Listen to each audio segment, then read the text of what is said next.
Welcome back to another journey through history's quieter corridors. Tonight, we find ourselves in the early morning hours of June 18th, 1815, as mist rises over Belgian farmland south of Brussels. The fate of Europe hangs in the balance, but our focus is not on the thunder of cannons. It's on the men who made decisions, the strategies that unfolded, the human elements of this pivotal day. Settle in, let your mind wander through this tale, and allow the past to gently carry you toward rest. This is the story of Waterloo, but more than that, it is the story of Napoleon Bonaparte. A man whose brilliance was matched only by his capacity for misjudgment, whose trust was both his greatest strength and his fatal weakness. Imagine yourself standing in the pre-dawn darkness of that June morning. The air is thick with moisture, the ground soft beneath your feet from the previous night's rain. All around you, men sleep in whatever shelter they could find, beneath wagons wrapped in sodden blankets, huddled against the sides of buildings in nearby farms. These are Napoleon's soldiers, and they have followed him through triumph and disaster, through the frozen wastes of Russia and back again. They believe in him with a faith that borders on the religious. And he, in turn, has placed his faith in certain men, some worthy of it, others fatally flawed. The choices made in trust, the assumptions built on past glories, the communications that failed to reach their intended recipients. These are the threads that will unravel an empire before the day is done. But we are getting ahead of ourselves. To understand how this day came to be, we must first understand the man who orchestrated it. Napoleon Bonaparte was not merely a general or an emperor. He was a mind that saw patterns where others saw chaos, a will that bent circumstances to his vision. A personality that inspired devotion and terror in equal measure. Born on the island of Corsica in 1769, Napoleon was never quite French in the eyes of the French establishment. Never quite noble enough for the old aristocracy, never quite accepted by those who measured worth by bloodline rather than ability. This outsider status forged in him a hunger that could never quite be satisfied, a need to prove himself again and again. His rise had been meteoric, from a minor artillery officer to the master of Europe in less than 2 decades. Each victory fed his confidence. Each successful campaign reinforced his belief in his own tactical genius. And he was, indeed, a genius of warfare. His understanding of how to move armies, how to concentrate force at decisive points, how to read terrain and exploit enemy weaknesses, these skills were unmatched in his era. But genius, when left unchecked by failure, can calcify into hubris. Success, repeated too often, can make a man believe he is immune to the laws that govern other mortals. Napoleon had won so many impossible victories that he had come to believe in his own invincibility. This belief would colour every decision he made on this June day. The previous year had seen his empire crumble. The disastrous invasion of Russia in 1812 had cost him 500,000 men. The coalition of European powers that formed against him had grown too strong, too coordinated. In April of 1814, he had been forced to abdicate, sent into exile on the island of Elba off the coast of Italy. For most men, this would have been the end of the story. But Napoleon was not most men. He spent his exile planning, brooding, watching the political situation in France deteriorate under the restored Bourbon monarchy. King Louis XVI, placed back on the throne by the victorious Allies, was proving deeply unpopular. The old aristocrats were returning, demanding their confiscated lands back, sneering at the veterans who had fought for France and for Napoleon. On February 26, 1815, Napoleon escaped from Elba with a handful of loyal followers. He landed in France on March 1st and began his march toward Paris. What happened next was extraordinary, even by the standards of his extraordinary life. The soldiers sent to arrest him instead joined him.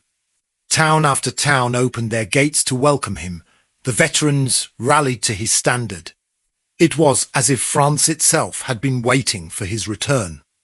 By March 20th, without firing a shot, Napoleon was back in the Tuileries Palace in Paris. King Louis XVIII had fled to Belgium. The 100 Days, as this period would come to be known, had begun. But Napoleon's return sent shockwaves through the capitals of Europe, the powers that had defeated him. Britain, Prussia, Austria, Russia immediately declared him an outlaw and began mobilizing their armies. Napoleon understood the strategic situation with perfect clarity. He could not allow these coalition armies to combine their forces. Separately, he might defeat them. Together, they would overwhelm him through sheer numbers. Speed, concentration of force, and the destruction of enemy armies before they could unite. These were the principles that had served him throughout his career. He would apply them once more. The closest enemy forces were in Belgium. The British army under the Duke of Wellington and the Prussian army under Field Marshal Gebhard Leberecht von Blücher. If Napoleon could drive between them, defeat them separately, he might shatter the coalition before it fully formed. It was bold. It was risky. It was exactly the kind of plan that had made him master of Europe. Napoleon spent the months of April and May preparing. He rebuilt his army with remarkable speed, calling up veterans and conscripting new soldiers. He reorganized his forces, appointed commanders, gathered supplies. And here we see the first threads of the tragedy that would unfold. In his choices of subordinates, in the men he trusted with critical roles, Napoleon planted the seeds of his own defeat. Marshal Ney was one of these men. Marshal Ney, the bravest of the brave, as Napoleon had called him. Ney was a legend among the soldiers, a man who led from the front, who seemed immune to fear, whose courage in battle was undeniable. He had fought in every major campaign, had been wounded multiple times, had earned his marshal's baton through sheer valor. But Ney had also betrayed Napoleon. When Bonaparte was sent into exile, Ney had sworn allegiance to King Louis XVIII. He had promised to bring Napoleon back to Paris in an iron cage. Yet, when Napoleon returned and Ney's soldiers refused to fight against their old emperor, Ney had switched sides once more. Napoleon, perhaps because he needed experienced commanders. Perhaps because he valued Ney's reputation among the troops. Perhaps because he simply could not believe that his old comrade would fail him, gave Ney command of the left wing of the army. This decision would prove costly. Ney was brave, yes, but bravery alone does not make a great commander. He was impulsive, hot-headed, prone to making decisions in the heat of the moment without considering their broader implications. He had proven himself as a corps commander, leading from the front. But the role Napoleon gave him required coordination, patience, and the ability to see the larger tactical picture. These were not Ney's strengths. Then there was Emmanuel de Grouchy. Napoleon appointed him to command a large portion of the army, 33,000 men and 108 guns. Grouchy was competent, methodical, and loyal. But he was also unimaginative, overly cautious, and prone to following orders literally rather than understanding their intent. In a campaign that would require initiative and quick thinking, these traits would prove disastrous. Napoleon himself was not the man he had been. At 45 years old, he was suffering from various ailments, hemorrhoids that made riding painful, a possible bladder infection, chronic digestive problems. He was often in pain, sometimes visibly uncomfortable. More significantly, perhaps, the edge of his tactical brilliance seemed slightly dulled. The lightning-quick decisions, the ability to process vast amounts of information and react instantly. These skills were still formidable, but no longer quite superhuman. Yet none of this was apparent to the soldiers who followed him. To them, he was still the emperor, still the genius who had led them to victory after victory, still the man who had risen from obscurity to rule an empire. They trusted him completely. And he, in turn, trusted in his ability to triumph once more through force of will and tactical superiority. On June 15, 1815, Napoleon's army crossed into Belgium.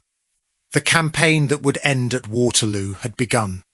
His plan was elegant in its simplicity. March north, split the British and Prussian armies, defeat each in turn before they could support each other. The element of surprise was crucial. If he could strike before Wellington and Blücher fully understood what was happening, he might catch them dispersed and vulnerable. The initial moves went according to plan. The French army advanced in 3 columns, moving with a speed that caught the Allies off guard. Wellington's forces were scattered across a wide area, guarding multiple possible invasion routes. The Prussians were concentrated further east. The gap between them was exactly where Napoleon intended to strike. On June 16th, Napoleon achieved part of his goal. At the Battle of Ligny, he engaged Blücher's Prussian army. The fighting was fierce and bloody, the kind of brutal infantry combat that characterized the Napoleonic era. Lines of men stood within yards of each other, exchanging volleys of musket fire, the smoke so thick that visibility was measured in feet rather than yards. Artillery tore gaps in formations that were immediately filled by reserves stepping over the bodies of their fallen comrades.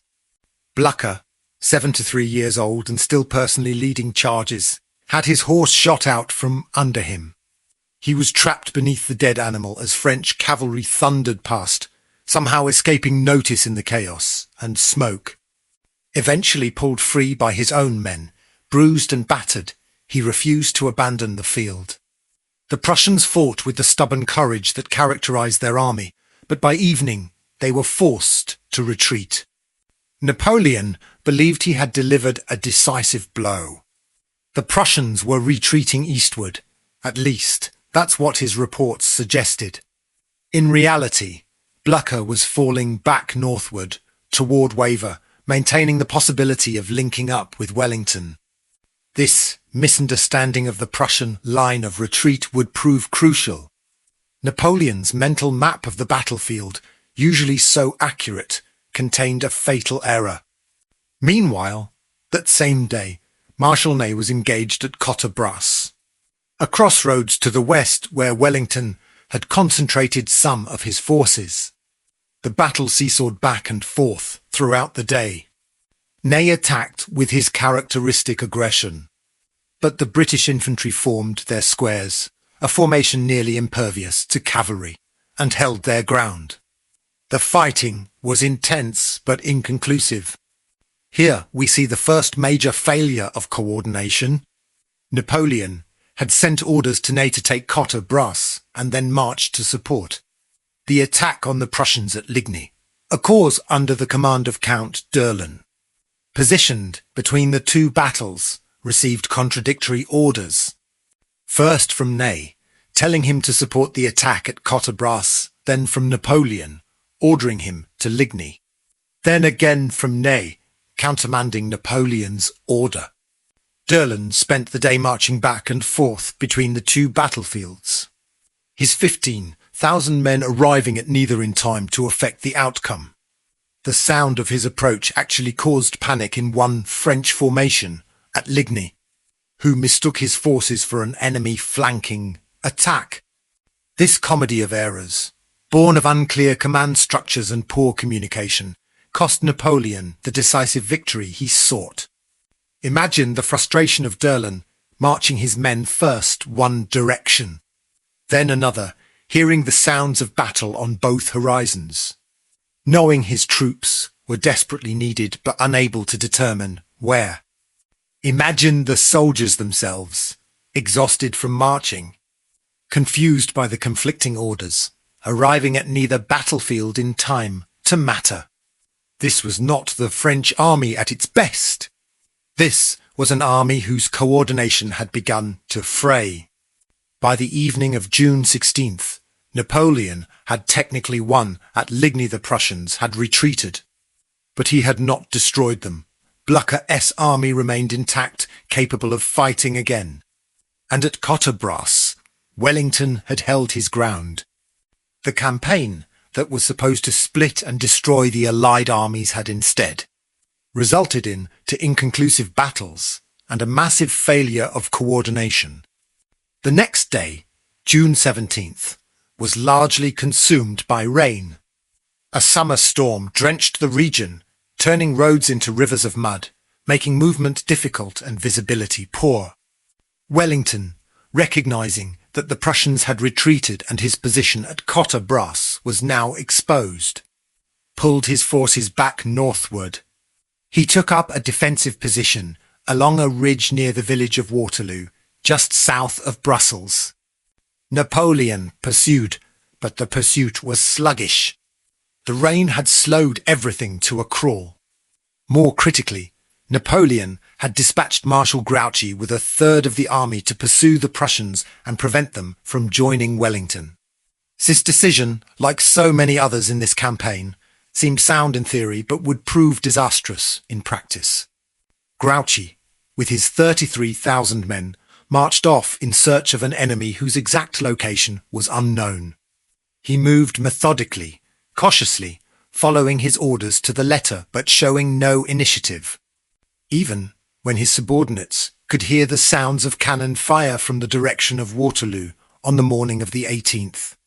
Even when they urged him to march toward the sound of the guns and support the Emperor, Grouchy insisted on following his original orders to pursue the Prussians. A third of Napoleon's army would spend the Battle of Waterloo marching away from it. As we shift our gaze from the rain-soaked evening of June 17th to the dawn of June 18th, let us consider what was happening in the minds of the men who would shape this day. Napoleon had spent the night at a farmhouse called Le Caillou, reviewing maps by candlelight, dictating orders, attempting to rest despite the physical discomfort that plagued him. Sleep, when it came, was fitful and brief. Napoleon had spent the night at a farmhouse called Le Caillou, reviewing maps by candlelight, dictating orders, attempting to rest despite the physical discomfort that plagued him. Sleep, when it came, was fitful and brief. He rose before dawn, as was his custom, and surveyed the situation with the analytical mind that had made him Europe's most feared commander. Before him, across a shallow valley, Wellington's army occupied a ridge. The position was strong. Wellington had chosen well. The ridge provided natural protection, allowing the British and their allies to shelter their troops on the reverse slope, out of direct artillery fire until the moment of engagement. Between the two armies lay fields of rye and wheat, now trampled and muddy from the previous day's rain. The ground was saturated, heavy with water, clinging to boots and wagon wheels alike. This mud would affect everything: the speed of troop movements, the effectiveness of cavalry charges, the ability of artillery to be repositioned quickly. Napoleon understood this, but he believed time was against him. Every hour that passed was an hour in which the Prussians might be regrouping, might be marching to join Wellington. He needed to attack, to break through Wellington's lines before reinforcements could arrive. Yet the mud made an immediate assault impractical. Artillery pieces would sink into the soft ground, their effectiveness diminished. Cavalry would struggle to build up the momentum necessary for a successful charge. Infantry advancing across the sodden fields would arrive at the enemy lines exhausted and disorganized. Napoleon made a decision that would haunt the rest of the day. He would wait for the ground to dry somewhat before launching his attack. A few hours, he reasoned, would allow the sun to firm up the soil enough to make movement easier. His artillery would be more effective. his cavalry would be able to maneuver. The delay seemed prudent, even necessary. But those few hours would prove more costly than he could imagine. Each minute that ticked by was a minute in which Blücher's Prussians were marching closer. Napoleon believed Grouchy would intercept them, would keep them occupied, would prevent them from reaching the battlefield. This belief, based on an assumption that Grouchy would show initiative and tactical awareness, was fundamentally flawed. Grouchy, at that very moment, was indeed pursuing the Prussians, but he was doing so in the direction they had been moving the previous day, not the direction they were actually moving now. The Prussians had changed course during the night, heading toward Waterloo to support Wellington. Grouchy's scouts had not detected this movement. His cavalry patrols had failed to locate the enemy's true position. He was marching his 33,000 men into irrelevance. Meanwhile, at Waver, Blücher was rallying his army for a march that would require every ounce of determination his 73-year-old body could muster, still bruised and battered from being trapped under his dead horse at Ligny. Smelling of the rhubarb and gin mixture his aides had rubbed on his injuries, Blücher was nevertheless adamant. He had given Wellington his word that the Prussians would come. He would keep that promise, regardless of the cost. The Prussian soldiers, exhausted from the battle at Ligny and the subsequent retreat, were roused from whatever rest they had managed to find. They formed their columns and began the march westward, toward the sound of guns they knew would soon echo across the Belgian countryside. It was a remarkable display of military determination, an army that had been defeated just 2 days prior, marching to support an ally, trusting that their old commander knew what he was doing. Back at Waterloo, as the morning progressed and the sun began to dry the fields, Wellington's army prepared for the assault they knew was coming. Arthur Wellesley, the Duke of Wellington, was 56 years old, a veteran of campaigns in India, Spain, and Portugal. He was known for his defensive genius, his ability to choose terrain and position his forces to maximum advantage. Where Napoleon sought to break enemy armies through aggressive maneuver and concentration of force, Wellington excelled at making his positions unbreakable. The two men had never faced each other in battle before this campaign, though each knew the other's reputation. Wellington respected Napoleon's tactical brilliance, but believed the French emperor was overconfident, too willing to take risks that a more prudent commander would avoid. Napoleon, for his part, tended to dismiss Wellington's victories in Spain as the product of fighting inferior French commanders, not evidence of Wellington's own military genius. This mutual underestimation would characterize their decisions throughout the day. Wellington's position was indeed formidable. His ridge ran roughly east to west, with the road to Brussels behind it. In front of his main line, he had fortified several key positions. To his right, the Chateau of Hougoumont, a substantial stone building surrounded by walls, orchards, and formal gardens. In his centre, the farm of La Haye-Saint, another strong point that could anchor his defensive line. And to his left, the hamlet of Papelotte and the farm of La Haye, providing additional strong points. They would serve as breakwaters against which waves of French troops would crash and dissipate, and they would buy time, precious timer for the Prussians to arrive. Wellington deployed his forces with the skill of long experience. His British and King's German Legion troops, the most reliable units, were positioned at key points along the line. The Dutch and Belgian contingents, whose reliability he questioned, were interspersed with more experienced units to stiffen their resolve. His artillery was placed to cover the approaches to his position, and, crucially, much of his infantry was positioned on the reverse slope of the ridge, protected from direct artillery fire, invisible to the French observers trying to gauge his strength and dispositions. This reverse slope positioning was one of Wellington's signature tactics. It frustrated enemy artillery, which couldn't see its targets clearly. It protected his troops from the psychological impact of watching cannonballs approach, and it created uncertainty in enemy commanders about exactly where his forces were concentrated. Napoleon, accustomed to seeing enemy formations arrayed before him, would spend much of the day unsure of Wellington's exact strength and dispositions. As the morning advanced toward noon, Napoleon's headquarters became a centre of activity. Orders were dictated and sent off by courier to the various corps commanders. Artillery was being positioned along the ridge opposite Wellington's forces. Infantry formations were forming up, company by company, regiment by regiment. The army was preparing for battle with the practiced efficiency of veterans who had done this countless times before. Napoleon issued his battle plan. It was, in essence, straightforwarder reflection of his belief that this would be a relatively simple victory over an inferior opponent. A diversionary attack on Hougoumont would draw Wellington's reserves to his right flank.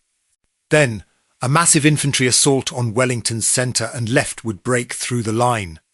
Once the line was broken, the cavalry would pour through the gap and the battle would become a rout. By evening, Napoleon believed Wellington's army would be destroyed and the road to Brussels would be open. This plan reflected Napoleon's usual approach: fix the enemy in place, concentrate overwhelming force at a decisive point, break through, and exploit the breakthrough with cavalry. It had worked dozens of times before, but it also reflected his tendency to underestimate his opponents and overestimate his own advantages. He assumed Wellington would react predictably. He assumed the diversionary attack on Hougoumont would succeed quickly. He assumed his infantry assault would break through in short order. Each of these assumptions would prove problematic. Marshal Ney, who would be responsible for coordinating much of the attack, received his orders. Ney, as we have discussed, was brave but impulsive. He understood the general concept of the plan, but the specific timing, the coordination between different arms of the military, the need to preserve forces for the breakthrough rather than committing everything in piecemeal attacks, these subtleties were not Ney's fault. He was a hammer, and he would approach Wellington's position as a nail. Around 11:30 in the morning, the attack on Hougoumont began. This was meant to be a diversion, a secondary attack to draw Wellington's attention and reserves away from the main assault. Prince Jérôme Bonaparte, Napoleon's younger brother, was given the task. Jérôme was enthusiastic but inexperienced at this level of command. He threw his division against the chateau with more determination than tactical finesse. The fighting at Hougoumont would continue all day, consuming far more French resources than Napoleon had intended. The chateau was defended by British Guards elite troops whose discipline and marksmanship were exceptional. The surrounding gardens and orchards offered multiple defensive positions. What was supposed to be a quick diversionary attack became a grinding battle of attrition. Imagine the scene at Hougoumont. The morning mist has burned off, and smoke from musket fire is taking its place. French infantry advanced through the gardens, moving from tree to tree, trying to reach the walls.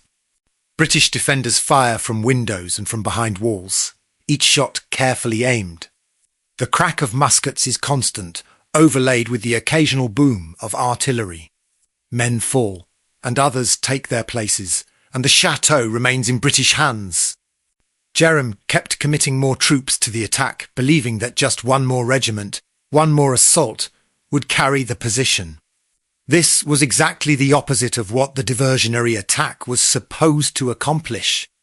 Instead of pulling British reserves away from the centre, it was consuming French reserves that would be desperately needed elsewhere.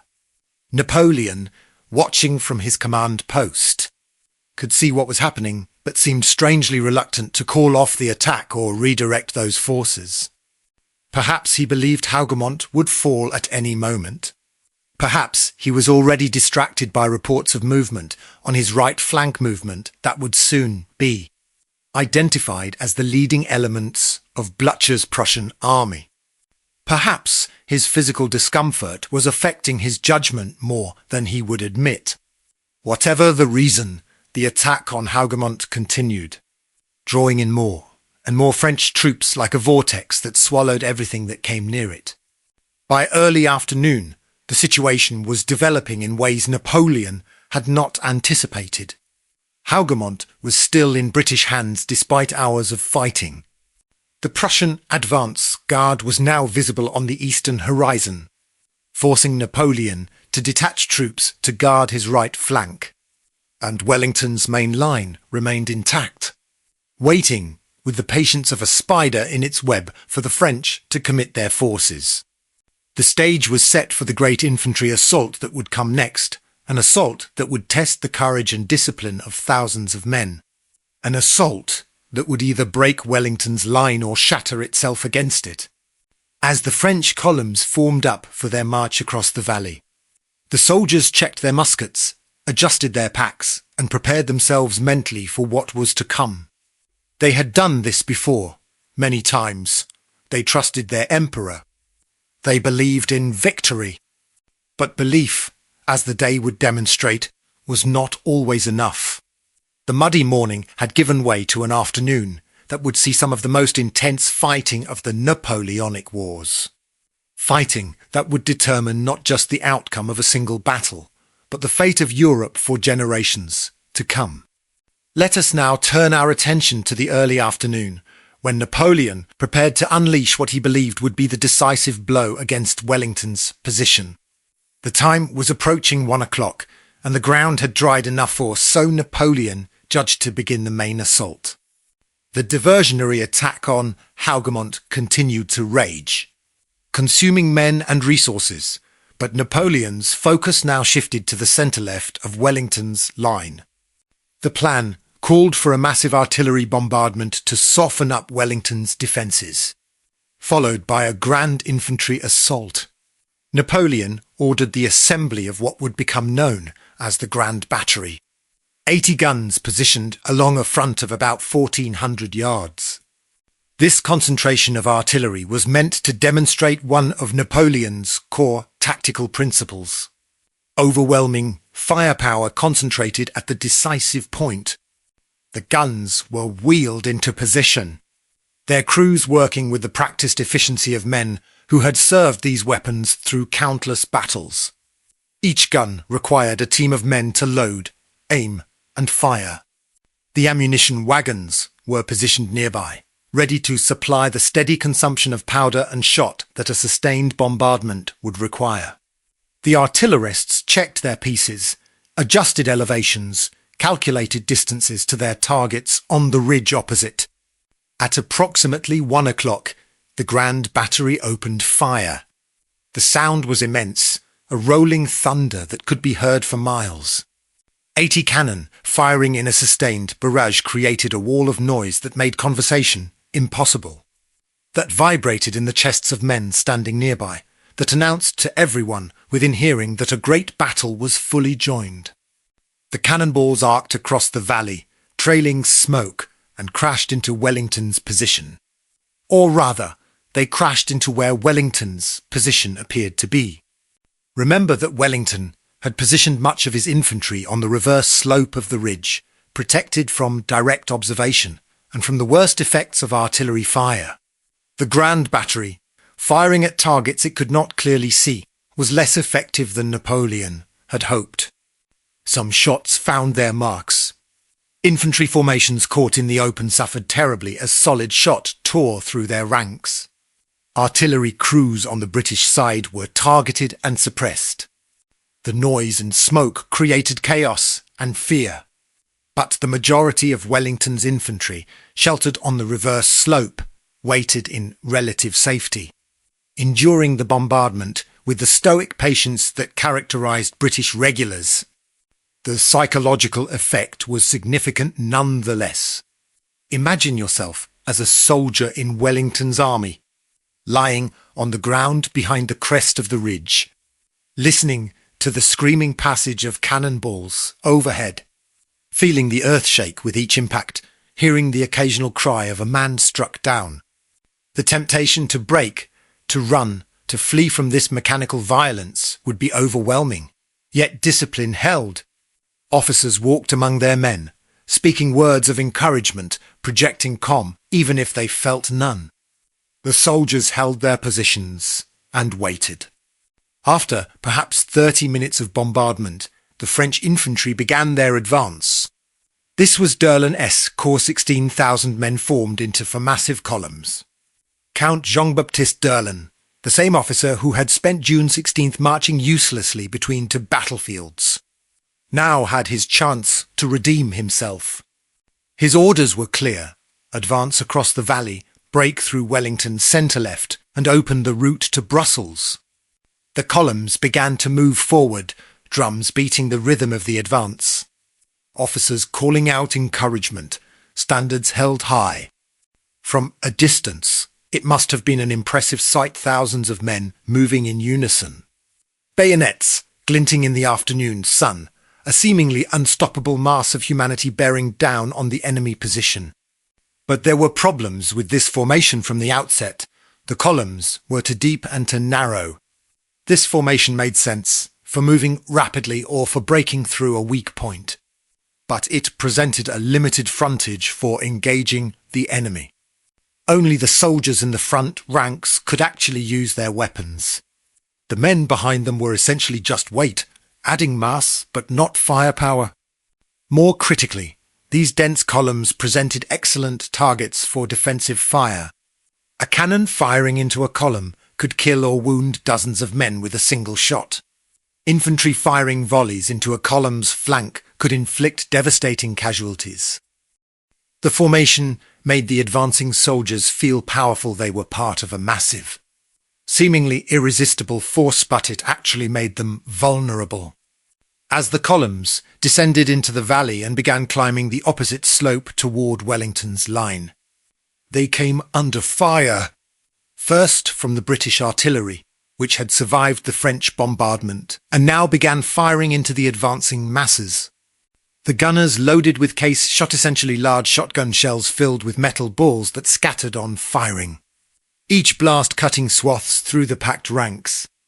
The French soldiers closed ranks and continued advancing, stepping over the bodies of fallen comrades, maintaining their formation with impressive discipline. The drums continued their rhythmic beat. The officers urged their men forward. This was what they had trained for, what they had done in battle after battle. They had broken enemy lines before through sheer determination and mass. They would do so again. But then they reached the crest of the ridge, and everything went wrong. Wellington's infantry, which had been waiting on the reverse slope, suddenly appeared. Line after line of red-coated British soldiers stood up from where they had been sheltering and formed their battle lines. These were not columns, these were lines, 2 or 3 ranks deep, stretching across a wide front. The tactical advantage of the line over the column in this situation was immediately apparent. Where a French column might have 50 men in its front rank, able to fire 50 muskets, a British line of equal size might have 300 men in its firing line, able to deliver 300 musket balls in a single volley. The mathematics of firepower were brutally in favour of the defenders. The British volleys crashed into the French columns at point-blank range. The effect was devastating. Men in the front ranks of the French columns fell in heaps. The soldiers behind them tried to push forward, to return fire, but they couldn't deploy into line quickly enough. They were packed too tightly, the dead and wounded impeding movement.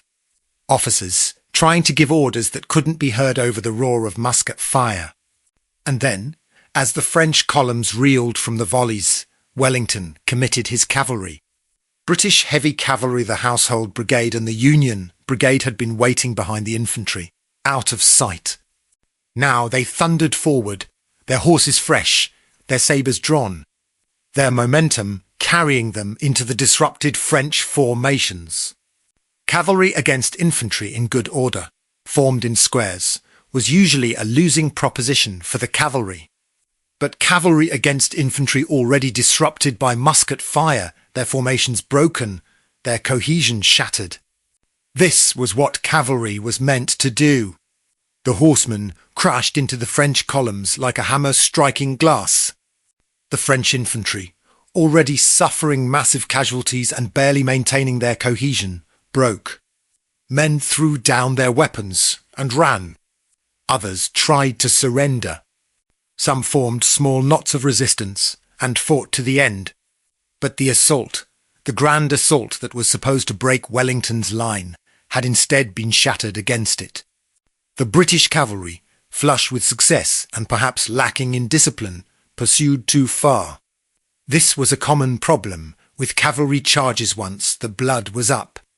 Once the momentum of the charge carried men forward, it was nearly impossible to stop and reform. The squadrons thundered down the slope, past the retreating French infantry, and found themselves facing the French artillery positions. Here, finally, was a target worth the name. The British cavalry fell upon the French guns, sabring the gunners, killing the horses, spiking the cannon to render them useless. For a brief, glorious moment, they had captured much of the French artillery. But they were now deep in enemy territory, their horses exhausted from the charge uphill and the fighting, their formation completely broken as individual riders pursued individual targets. Napoleon, watching from his command post, immediately ordered counterattacks. Fresh French cavalry cuirassiers in their steel breastplates, lancers with their deadly reach thundered forward to meet the disordered British horsemen. The British, exhausted and scattered, were caught at a severe disadvantage. What had been a victorious charge became a desperate retreat. Many of the British cavalry were cut down. Others were captured. The survivors straggled back to their own lines, having achieved a tactical success, but suffered strategic losses that would weaken Wellington's position for the rest of the battle. The failure of Durlin-S assault was a critical moment. 16,000 men had advanced with confidence and determination, supported by the Grand Battery, following a plan that had worked in countless previous battles. Yet they had been repulsed with heavy casualties, their columns broken by the combination of British musketry and cavalry. The attack had not even come close to breaking through Wellington's line. For Napoleon, this was troubling. The plan had been straightforward bombardment, assault, breakthrough, exploitation. The first two steps had been executed, but there had been no breakthrough. Wellington's line remained intact. The diversionary attack on Hougoumont continued to consume resources without achieving its objective. And worse, reports from the right flank were becoming increasingly urgent. The Prussians were not merely approaching, they were arriving in strength. Napoleon now faced a decision. He could break off the attack, attempt to disengage, and retreat while his army was still largely intact. This would be an admission of failure, but it would preserve his forces for future campaigns. Or he could double down, commit more forces, attempt to break Wellington's line before the Prussian intervention became overwhelming. His nature, his entire career, predisposed him toward the latter option. He had won too many battles through sheer determination, and willpower to consider retreat while victory still seemed possible. But the situation was more complex than he perhaps fully grasped. Durlin-S corps had been badly mauled and would need time to reorganize before it could attack again. The troops committed to Hougoumont were locked in close combat that showed no signs of resolution. The Grand Battery had expended much of its ammunition and had failed to suppress Wellington's artillery or break his infantry's will to resist. And the Prussians were no longer a distant threat but an immediate one, requiring the commitment of significant forces just to hold them at bay. Marshal Ney, watching Durlin-S assault fail, drew his own conclusions. From his vantage point, He had seen British infantry pulling back behind the crest of the ridge after the assault was repulsed. To Ney, this looked like the beginning of a general retreat. His impulsive nature, his tendency to act without considering all factors, now asserted itself. If Wellington was retreating, Ney reasoned, then a strong cavalry attack might complete the victory that the infantry assault had begun. This interpretation was wildly incorrect. Wellington's infantry had not retreated, they had simply moved back to their sheltered positions on the reverse slope, a standard tactic to reduce exposure to artillery fire. But Ney convinced himself that he was seeing the start of a British withdrawal, and he prepared to exploit it with the weapon he understood best, cavalry. Napoleon, his attention divided between multiple crises: the continuing fight at Hougoumont, the reorganization of Durlin-S Corps. The Prussian threat on his right flank either did not stop Ney or did not realize what Ney was planning until it was too late. The communications between Napoleon and his subordinates, never particularly good during this campaign, failed again at a critical moment. Around 4 o'clock in the afternoon, Ney launched the first of what would become a series of massive cavalry charges against Wellington's centre. These charges would be some of the most dramatic and, ultimately, futile actions of the entire battle. They would demonstrate both the incredible courage of the French cavalry and the terrible cost of committing mounted troops against prepared infantry without proper support. The French cavalry that Ney assembled for this assault numbered in the thousands. Cuirassiers in their armour, lancers with their pennants streaming, dragoons and chasseurs, the flower of the French mounted arm. They formed up in the valley, squadron by squadron, their officers checking formations, their horses stamping impatiently, sensing the tension of their riders. And then, at Ney's order, they began to advance. First at a walk, then a trot, then building to a gallop as they approached the ridge. The ground shook with the thunder of hooves. The mass of horsemen, steel and horseflesh and human courage combined, swept up the slope toward Wellington's position. It must have been a terrifying sight for the soldiers waiting on the ridge, a tide of cavalry bearing down on them, seemingly unstoppable. But Wellington's infantry knew what to do. They had trained for exactly this scenario. At the shouted commands of their officers, they formed squares formations where the soldiers faced outward in all directions, presenting a hedge of bayonets on all sides. A square was nearly impervious to cavalry. Horses would not willingly charge into a wall of sharp metal. And if any horse did somehow break into the square, the soldiers inside could quickly dispatch both mount and rider. The French cavalry crashed against these squares like waves against rocks.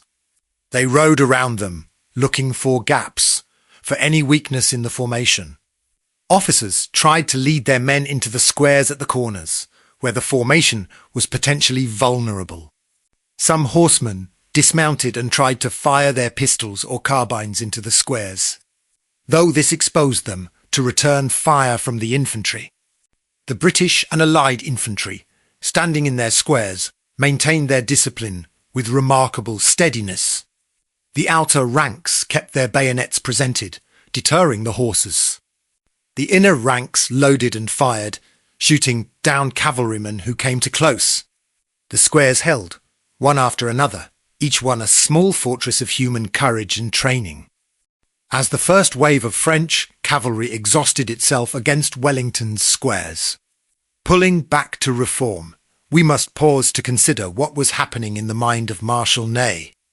He had seen his cavalry fail to break the British infantry, had watched as square after square held firm against repeated charges. Yet rather than recognizing this tactic as fundamentally flawed, rather than seeking an alternative approach, Ney's response was to commit more cavalry. This was Ney at his most characteristic, brave to the point of recklessness, determined to the point of obsession, unable or unwilling to adapt when his initial plan proved ineffective.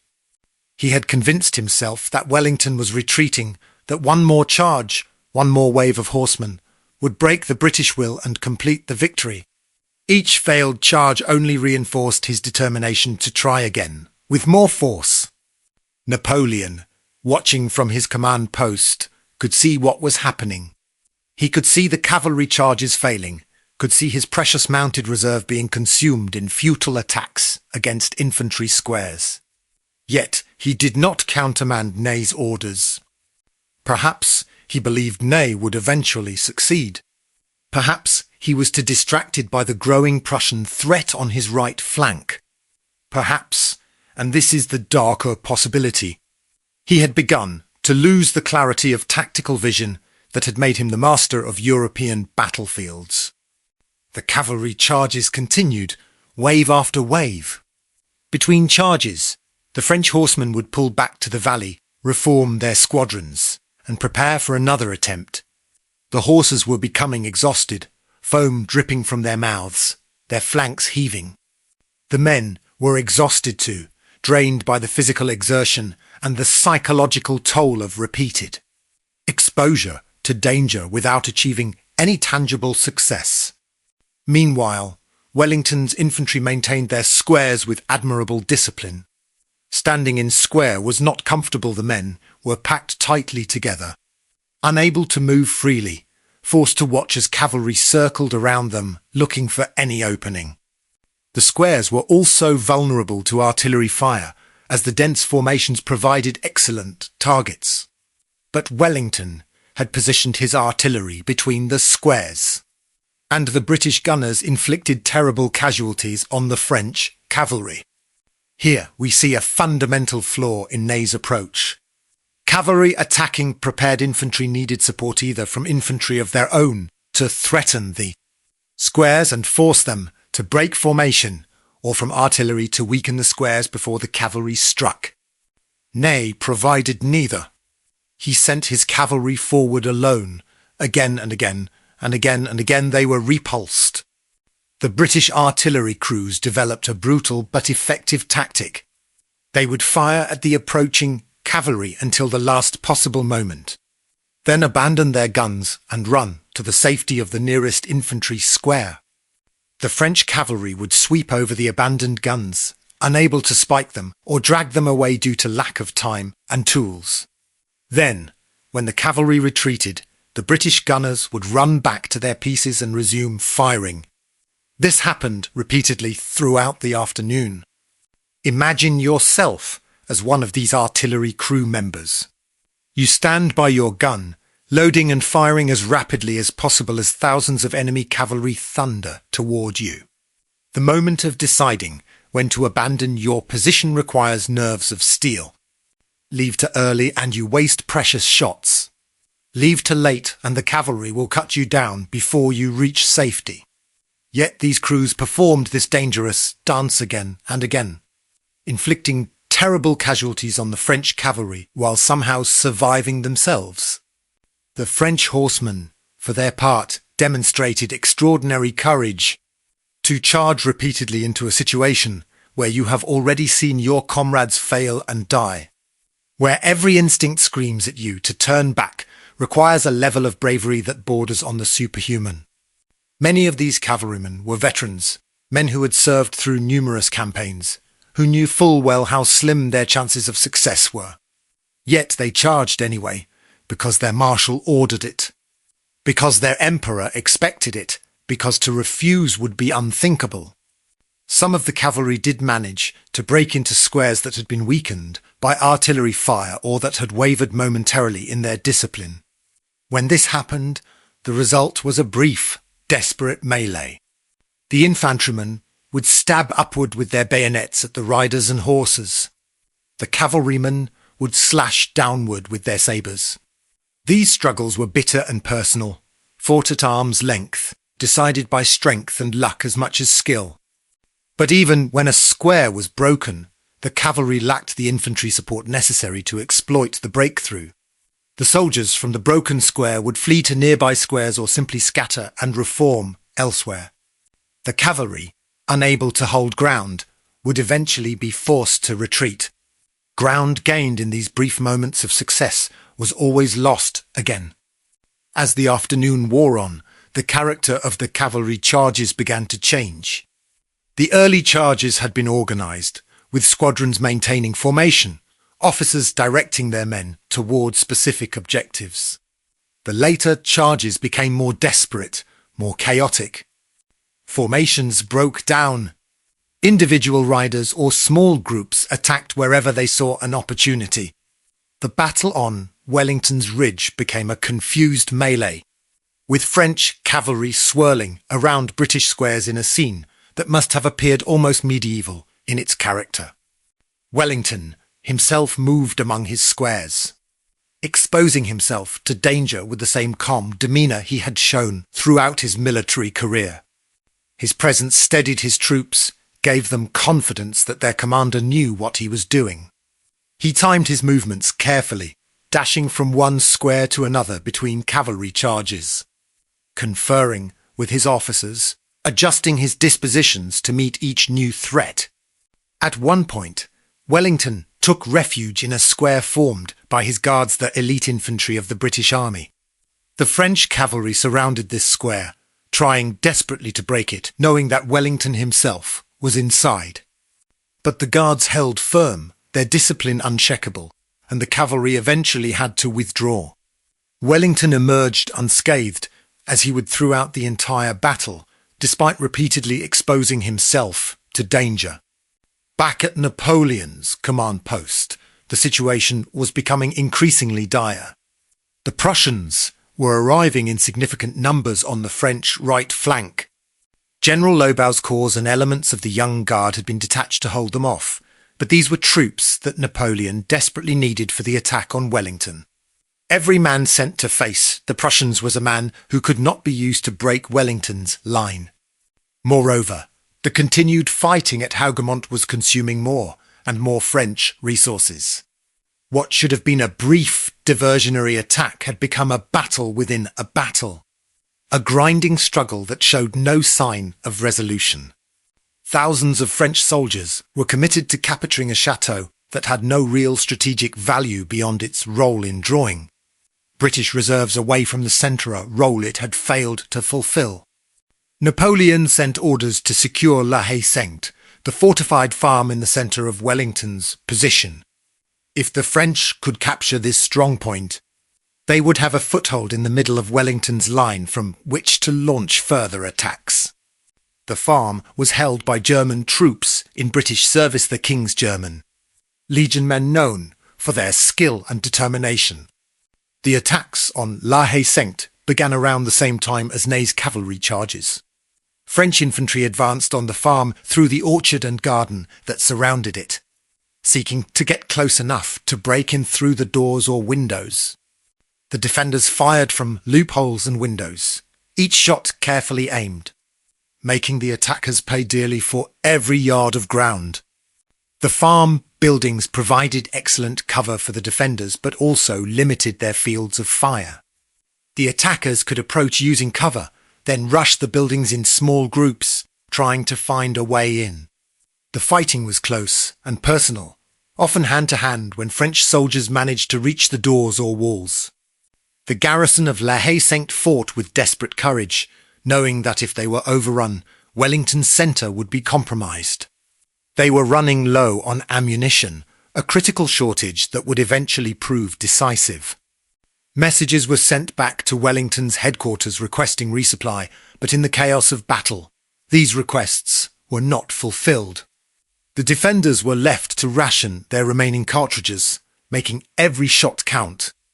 As the cavalry charges continued to fail and the afternoon advanced toward early evening, Napoleon made another critical decision. He committed elements of the Imperial Guard. His most elite troops, the veterans of veterans, the men who had never been defeated in battle. Some Guard infantry were sent to reinforce the attack on La Haye-Sainte. Others were held in reserve for what Napoleon hoped would be the decisive attack. The Imperial Guard was Napoleon's last, best reserve. These were not ordinary soldiers. They were the men who had been with him through his greatest triumphs, who had earned their place in this elite unit through proven courage and skill. They wore distinctive uniforms, received better pay and rations, and were treated as a military aristocracy. More importantly, they believed in their own invincibility, and that belief was shared by every soldier in the French army. But committing the Guard was an act of desperation as much as confidence. It meant Napoleon was running out of options, that his earlier attacks had failed to achieve the breakthrough he needed. It was a signal to everyone watching the battle that the French Emperor was gambling with his last chips, hoping that the reputation and skill of his Guard would somehow turn the tide. Around 6 o'clock in the evening, La Haye-Saint finally fell. The German defenders, out of ammunition and overwhelmed by repeated French assaults, were forced to abandon the position. Many of them were killed trying to retreat to the main British line. The survivors brought news of the fall to Wellington, who recognized the seriousness of the situation.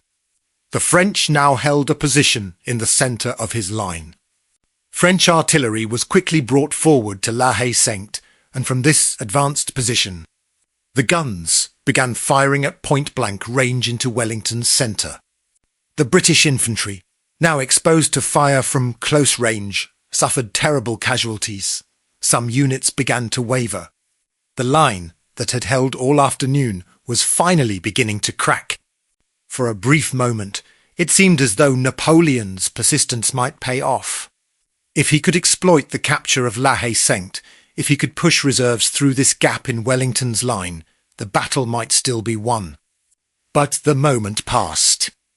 The troops needed to exploit the breakthrough were either already committed elsewhere or were exhausted from the day's fighting, and the Prussian pressure on the French right flank was becoming overwhelming. Blücher's Prussians had been arriving throughout the afternoon, feeding units into the battle as they completed their grueling march from Wavre. These were not fresh troops. They were exhausted from the battle at Ligny 2 days earlier and from the forced march to reach Waterloo. But they were determined, driven by their old commander's promise to support Wellington and by a desire to avenge their defeat at Ligny. The village of Plancenoit, on Napoleon's right flank, became the scene of bitter fighting. French troops fought to hold the village and prevent the Prussians from rolling up the French line. The Prussians attacked again and again, pushing through streets and buildings, only to be driven back by French counterattacks. The struggle for Plancenoit consumed troops on both sides, but it accomplished Blücher's main objective. It forced Napoleon to divert forces from his attack on Wellington. The sun would set around 9 o'clock. Napoleon had perhaps 2 or 3 hours of daylight left to achieve the victory he needed. After dark, the battle would become impossible to control, and his army would be vulnerable to being cut off and destroyed piecemeal. Everything now depended on breaking Wellington's line in the time remaining. Ney's cavalry charges had finally ended. Not because Ney had given up, but because there were simply no more cavalry fit to charge. The horses were exhausted, many of them dead or dying. The men were physically and emotionally drained. The grand cavalry arm of the French army, which had terrified Europe for years, had been spent in futile charges against infantry squares. The recriminations would come later, after the battle. For now, Ney remained convinced that he had been on the verge of success, that just a little more support, just a few more troops, would have broken Wellington's line. This inability to recognize the fundamental flaws in his approach, this conviction that determination alone could overcome tactical impossibility, was both his greatest strength and his fatal weakness. Napoleon, surveying the battlefield as early evening approached, made his final decision. He would commit the Imperial Guard in one last grand assault. If the Guard could break through where everyone else had failed, the battle might still be won. If the Guard failed, but that was unthinkable. The Guard had never failed. The Guard could not fail. He began assembling the Guard battalions for their attack. The movement of these distinctive blue-coated columns watched anxiously by every soldier in the French army. If the Guard was being committed, then the battle hung in the balance. Everything would be decided in the next hour. The light was beginning to take on the golden quality of early evening as Napoleon prepared to commit his Imperial Guard to battle. These men represented more than just military excellence. They embodied the entire mythology of the French Empire. For 15 years, the Guard had been the ultimate reserve. The force that turned near defeats into victories, the unit that had never broken, never retreated, never failed. The Guard was organized into the Old Guard, Middle Guard, and Young Guard, reflecting both the age of the soldiers and their experience. The Old Guard were grizzled veterans, some in their 40s or even 50s. Men who had been with Napoleon since his earliest campaigns in Italy and Egypt. The Middle Guard was slightly younger but no less experienced. Even the Young Guard, the newest members, were veteran soldiers by any ordinary standard. Napoleon rode along the columns of the Guard as they formed up, speaking words of encouragement, reminding them of their history, of their reputation. The soldiers responded with shouts of "Vive l'Empereur!" Their confidence was absolute. They had waited all day while other units attacked and failed. Now it was their turn, and they would not fail. They could not fail. They were the Guard. The plan for the Guard's assault was relatively straightforward. They would advance in columns against Wellington's right centre, the area between La Haye-Sainte and Hougoumont. This was where Wellington's line appeared weakest, where the day's fighting had worn down the defenders, where a breakthrough seemed most possible.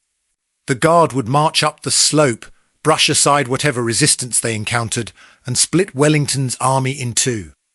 Supporting the Guard would be what remained of Derlin S, Corps and Rails Corps units that had already been heavily engaged but could still provide additional weight to the attack.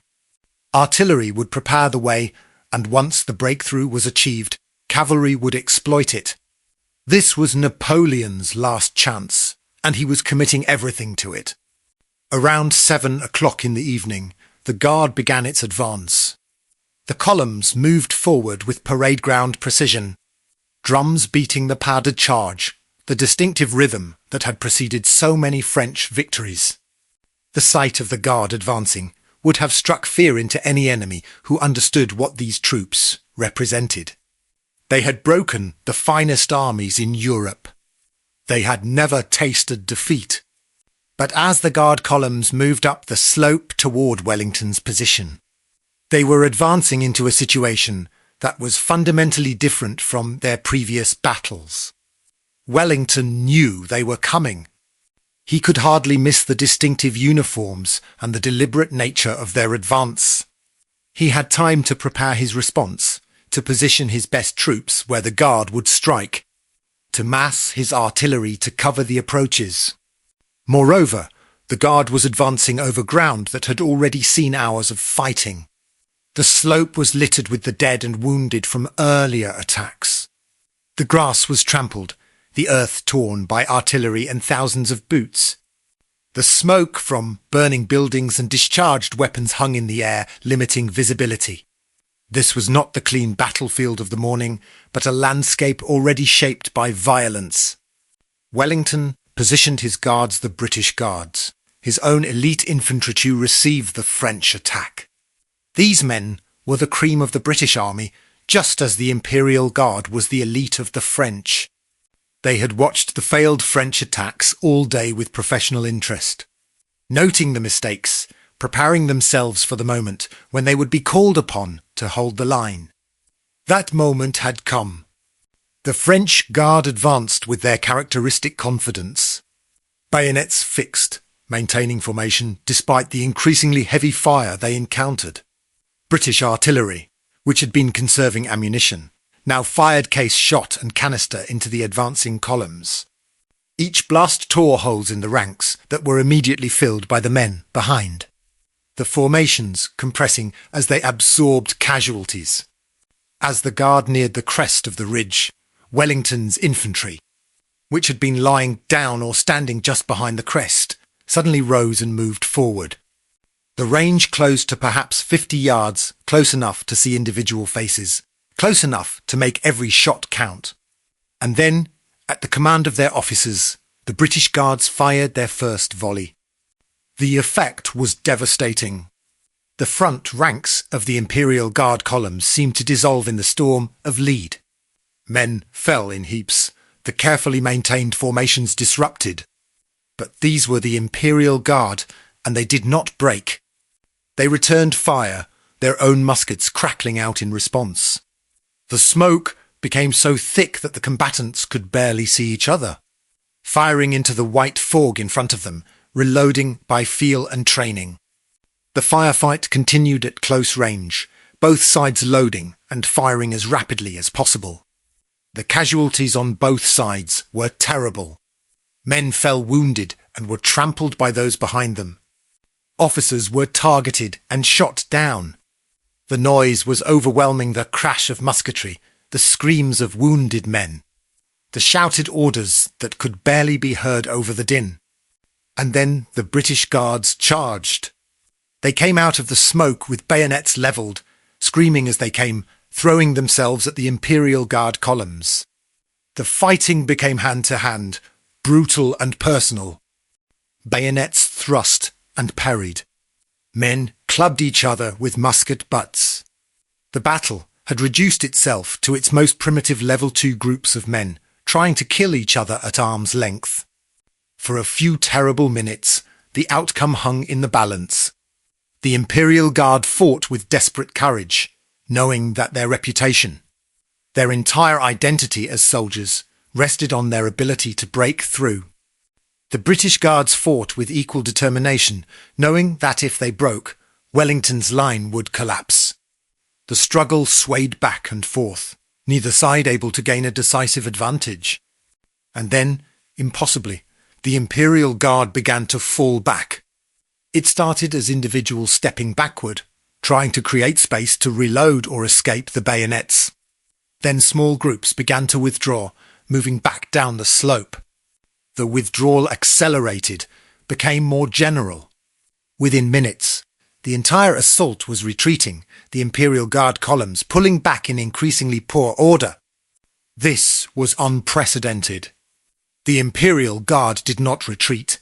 The Guard had never retreated. Yet here they were, falling back from Wellington's Ridge, their attack repulsed. The psychological impact of this moment cannot be overstated. Every soldier in the French army had grown up with the legend of the Guard's invincibility. That legend had just been shattered. Wellington, sensing that this was the critical moment, ordered a general advance. All along his line, the Allied forces began moving forward. Infantry that had spent the entire day on the defensive now became the attackers. Cavalry that had been held in reserve moved forward to exploit the French confusion. Artillery limbered up and advanced to closer range to continue firing into the retreating French. Ney went among the French army la garde recule. The Guard retreats. For soldiers who had endured hours of desperate fighting, who had maintained their discipline through repeated failures, who had held on to hope, because they knew the Guard would eventually win the battle for them, this cry was devastating. If the Guard had failed, then there was no hope. The battle was lost. Panic began to spread through the French ranks. Units that had maintained their cohesion all day suddenly broke and fled. Officers tried to rally their men, but the contagion of fear was spreading faster than any attempt to contain it. The organised army that Napoleon had led across the border into Belgium 3 days earlier was disintegrating into a mob. Napoleon himself attempted to stem the tide. He rode among the retreating troops, trying to rally them, shouting that all was not lost, that they could still reform and hold. Some units did rally around him, forming squares to protect themselves from the Allied cavalry that was now pursuing the French retreat. But these were islands of order in a sea of chaos. Marshal Ney was everywhere in these final moments, his uniform torn, his face blackened with powder smoke, having had multiple horses shot from under him during the day. He seemed to have a death wish, exposing himself recklessly to enemy fire, trying through sheer force of personality to stop the retreat. But even Ney's legendary courage could not stem the collapse. The Old Guard, the most senior units of the Imperial Guard who had not been committed to the final assault, now formed squares to cover the retreat. These veterans, the survivors of a dozen campaigns, maintained their discipline even as the army around them dissolved. They retreated slowly, deliberately, stopping to face about and fire whenever allied troops pressed too closely. Their steadiness provided a backbone for what little remained of the French army's cohesion. There is a legend that when called upon to surrender, the commander of one of these Old Guard squares responded with the defiant cry, "The Guard dies. It does not surrender." Whether this actually happened is disputed by historians. But the legend captures the spirit these men displayed in the final hours of the battle. They would maintain their honor even in defeat. The battlefield as evening turned to dusk became a scene of chaos and confusion. The French army was retreating in disorder, units mixing together, chains of command breaking down. Allied forces were pursuing, though their own exhaustion from the day's fighting limited how aggressively they could press the advantage. Prussian forces, fresher than Wellington's troops, took up much of the pursuit, harrying the French retreat. Blücher, despite his age and injuries, was in his element. He urged his Prussians forward, sensing that the French army could be not just defeated but destroyed if the pursuit was vigorous enough. The Prussian cavalry particularly distinguished themselves, riding down French soldiers who were too exhausted to maintain formation or defend themselves effectively. Napoleon, recognizing that the battle was lost and that his presence on the battlefield was now achieving nothing, finally withdrew. He rode back toward the French border, surrounded by what remained of his headquarters staff, processing the magnitude of what had just occurred. In a single afternoon, he had seen his army broken, his guard defeated, and his hopes of maintaining his throne shattered. The pursuit continued through the night. The Prussians particularly showed no mercy, driven by memories of French occupation of their homeland and by their commanders' determination to finish what had been started at Ligny. French soldiers who tried to surrender were often killed. Units that attempted to make stands were overwhelmed. The retreat became a rout, and the rout became a catastrophe. By morning, Napoleon's army of the north had effectively ceased to exist as a fighting force. The casualties from the battle itself were terrible. Roughly 25,000 French soldiers killed or wounded, along with perhaps 15,000 Allied and Prussian casualties. But the pursuit added thousands more to the French losses, as exhausted men were captured or killed while trying to escape. The material losses were equally catastrophic. The French abandoned nearly all their artillery, more than 200 guns. They left behind their supply wagons, their ammunition reserves, their wounded who could not walk. The army that had crossed into Belgium 3 days earlier, full of confidence and determination, had been utterly destroyed. As dawn broke on June 19th, Wellington and Blücher met on the battlefield, near the inn called La Belle Alliance. The location was symbolic, the beautiful alliance between British and Prussian forces that had brought down Napoleon.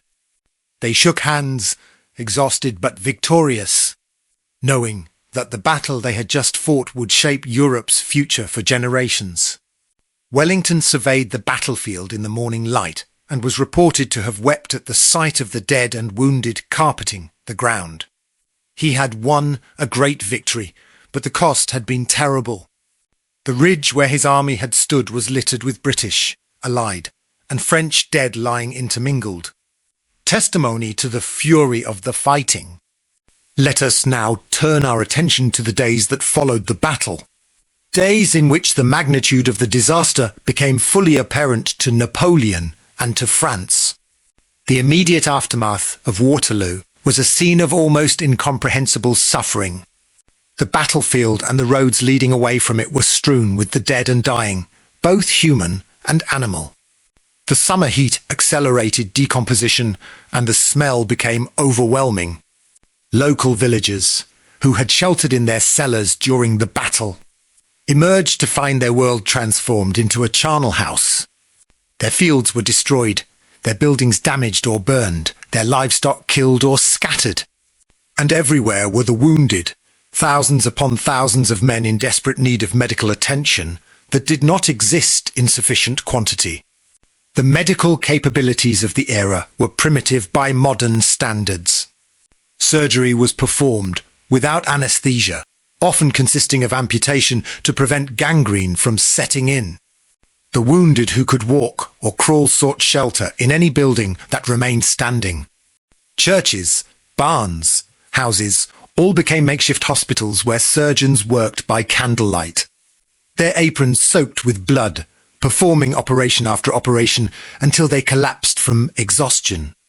Many of the wounded were simply left where they fell, lacking the strength to move and without anyone to help them.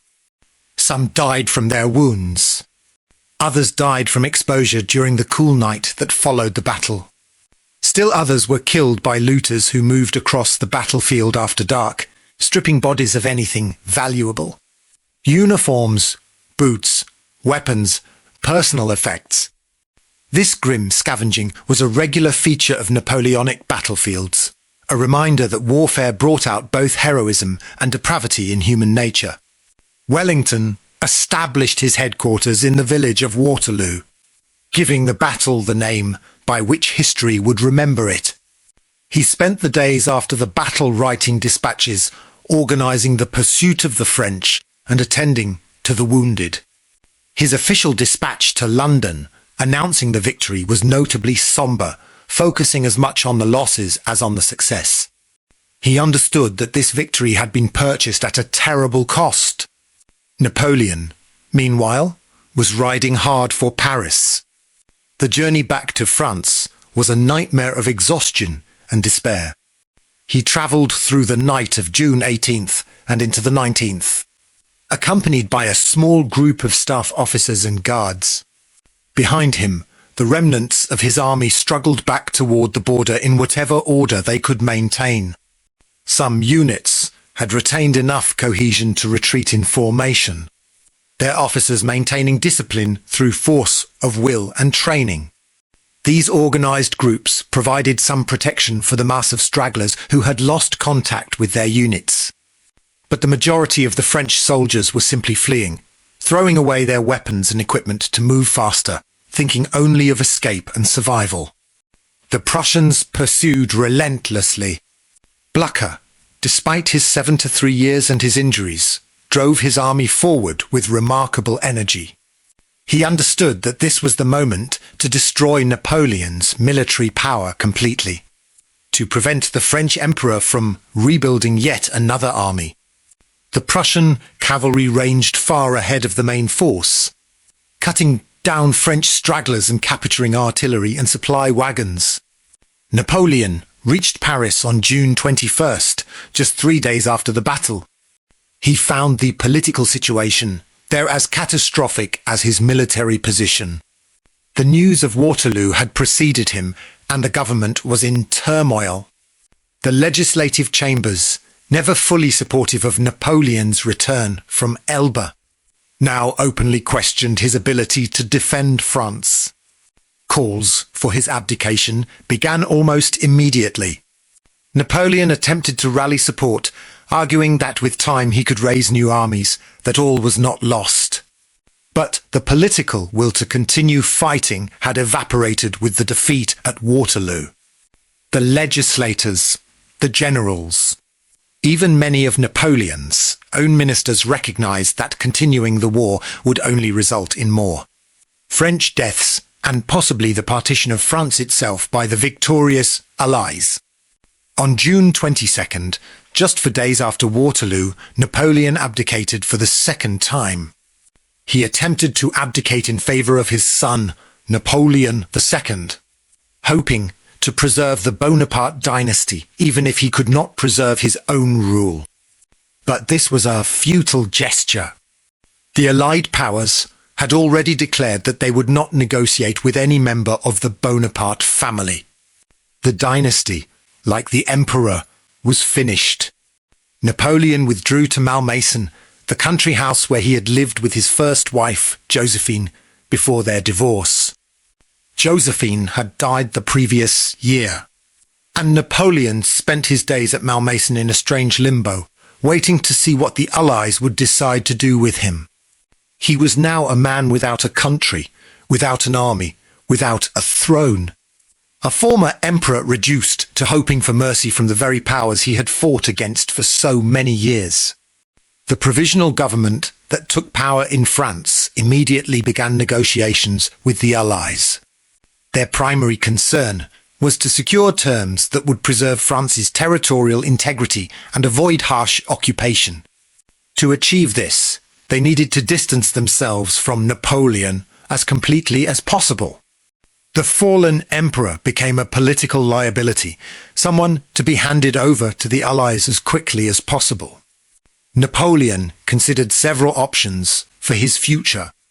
Some advisors suggested he flee to the United States, where he might live out his days as a private citizen.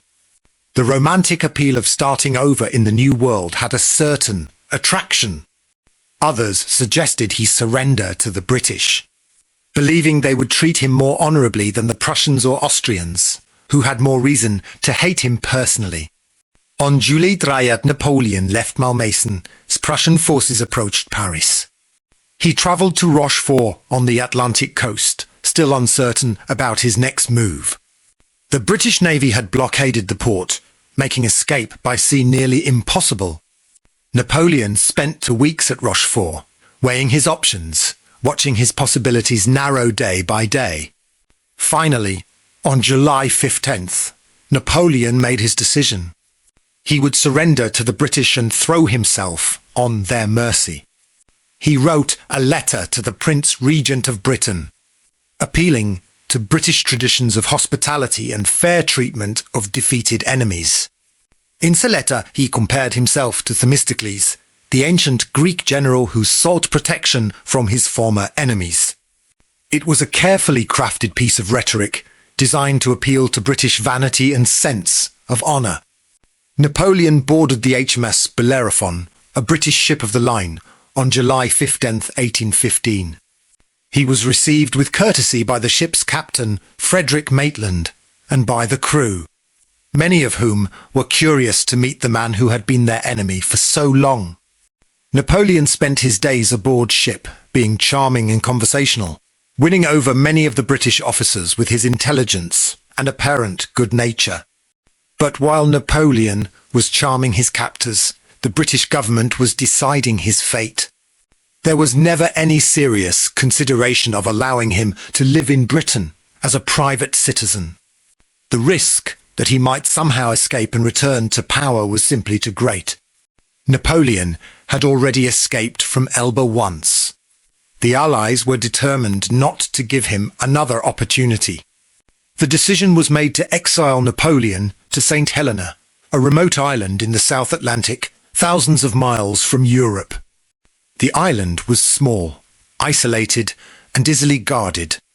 It would serve as a prison from which escape would be virtually impossible.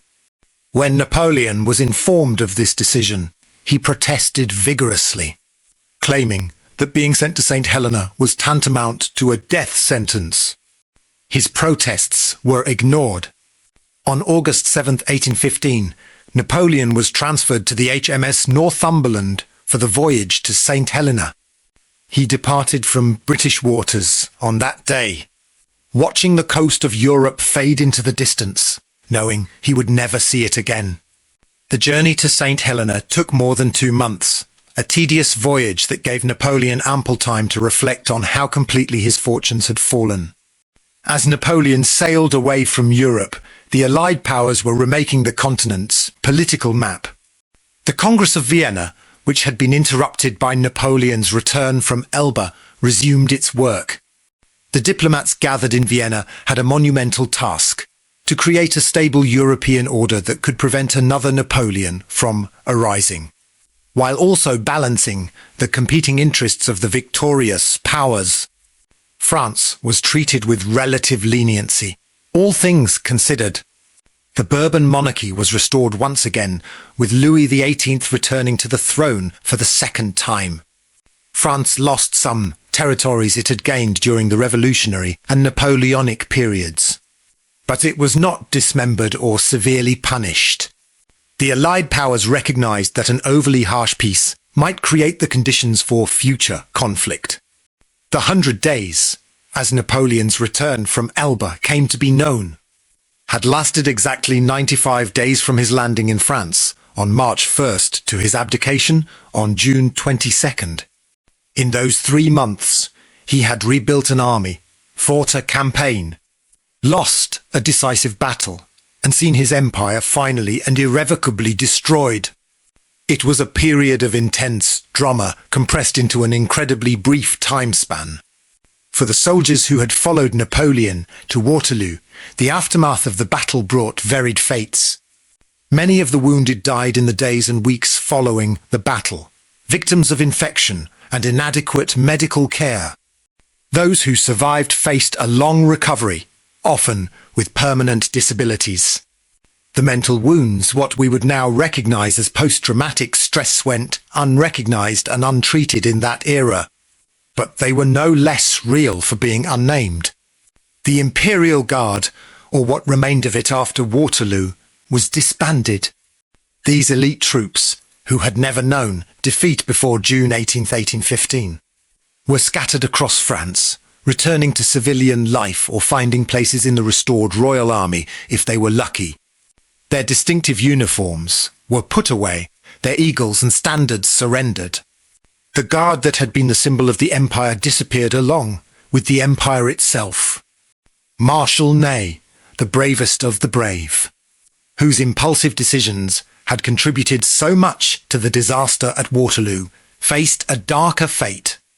He was arrested by the restored Bourbon government and charged with treason for having joined Napoleon during the 100 Days. Despite his previous service to France, despite his undeniable courage, Ney was tried and convicted.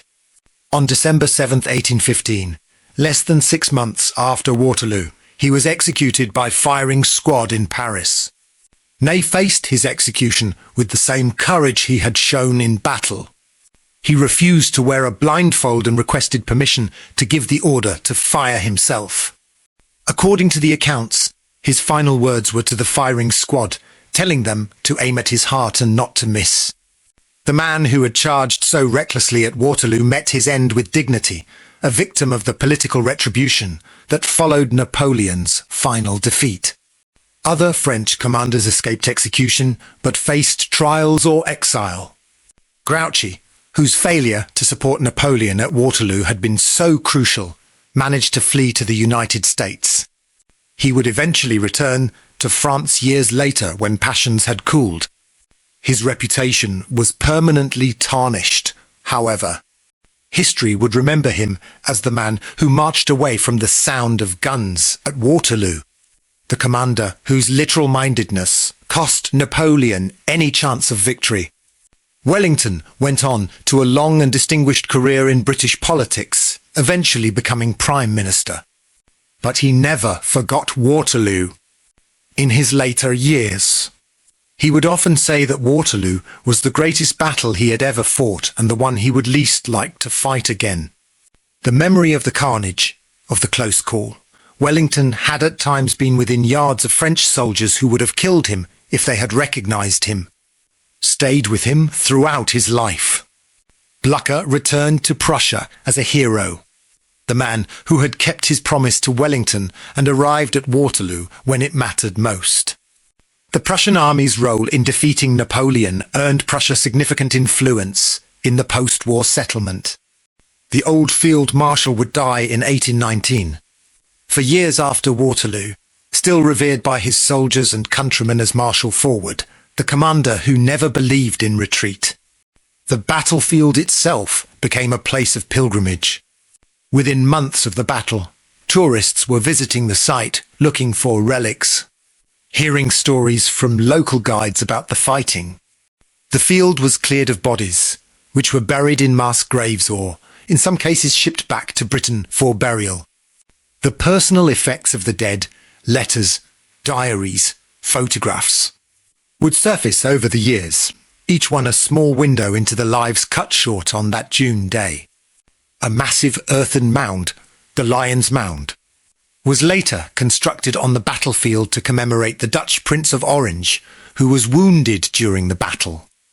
The mound changed the topography of the battlefield, ironically making it harder for later visitors to understand the terrain as it had been during the fighting. Wellington, visiting the battlefield years later, complained that they had ruined his battlefield. The weapons, the tactics, the formations used at Waterloo represented the culmination of 18th century warfare. Within a few decades, rifled muskets, breech-loading artillery, and railways would transform military operations. Waterloo was, in many ways, the last great battle of its kind, massed infantry and cavalry fighting at close range. Victory determined by courage and discipline as much as by technology. As we shift our focus from the immediate aftermath of Waterloo to the long years that followed, let us consider Napoleon's final exile on St. Helena.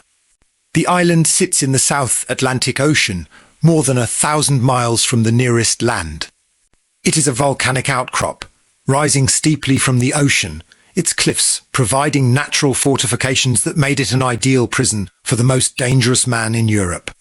Napoleon arrived at St. Helena on October 15, 1815, after the long voyage from England.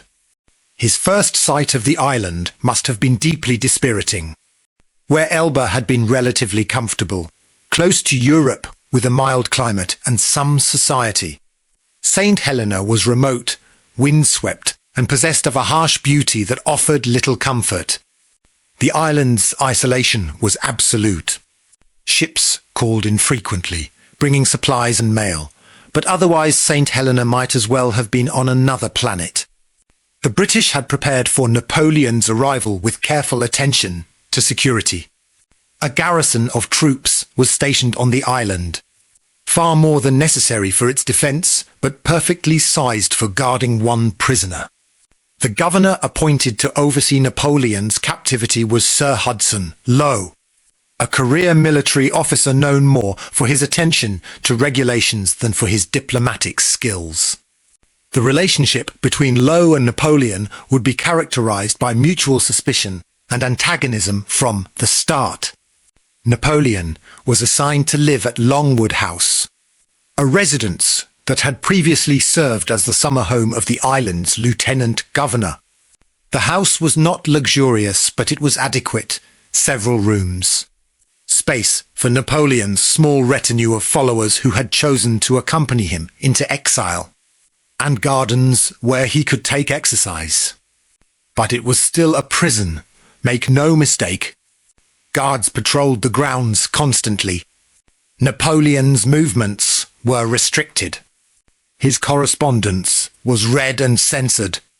The small group who accompanied Napoleon into this final exile were among the most loyal individuals of his entire career. General Henri Gratien Bertrand, his Grand Marshal of the Palace, came with his wife and children. Count Charles Tristan de Montholon and his wife also accompanied the fallen emperor. Count Emmanuel de Lascaz, a former naval officer of Napoleon's various capacities, joined the group as well. These people chose to share Napoleon's captivity when they could have remained in France or Europe, living comfortable lives. Their loyalty says something about Napoleon's ability to inspire devotion even in defeat. The days at Longwood fell into a routine that must have been maddening for a man who had once commanded armies and ruled an empire. Napoleon would rise late, having spent much of the night dictating his memoirs to whoever was serving as his secretary that evening. He devoted enormous energy to these memoirs, which he viewed as his opportunity to shape how history would remember him. In these dictated recollections, Napoleon carefully constructed a version of his life and career that emphasized his role as a champion of the revolution's ideals. A defender of France, a man forced into wars by the aggression of monarchical Europe. He minimized his own ambitions, rationalized his defeats, and presented himself as a tragic hero undone by circumstances beyond his control. Whether he believed his own version of events or was consciously crafting propaganda is difficult to say. Perhaps it was some mixture of both.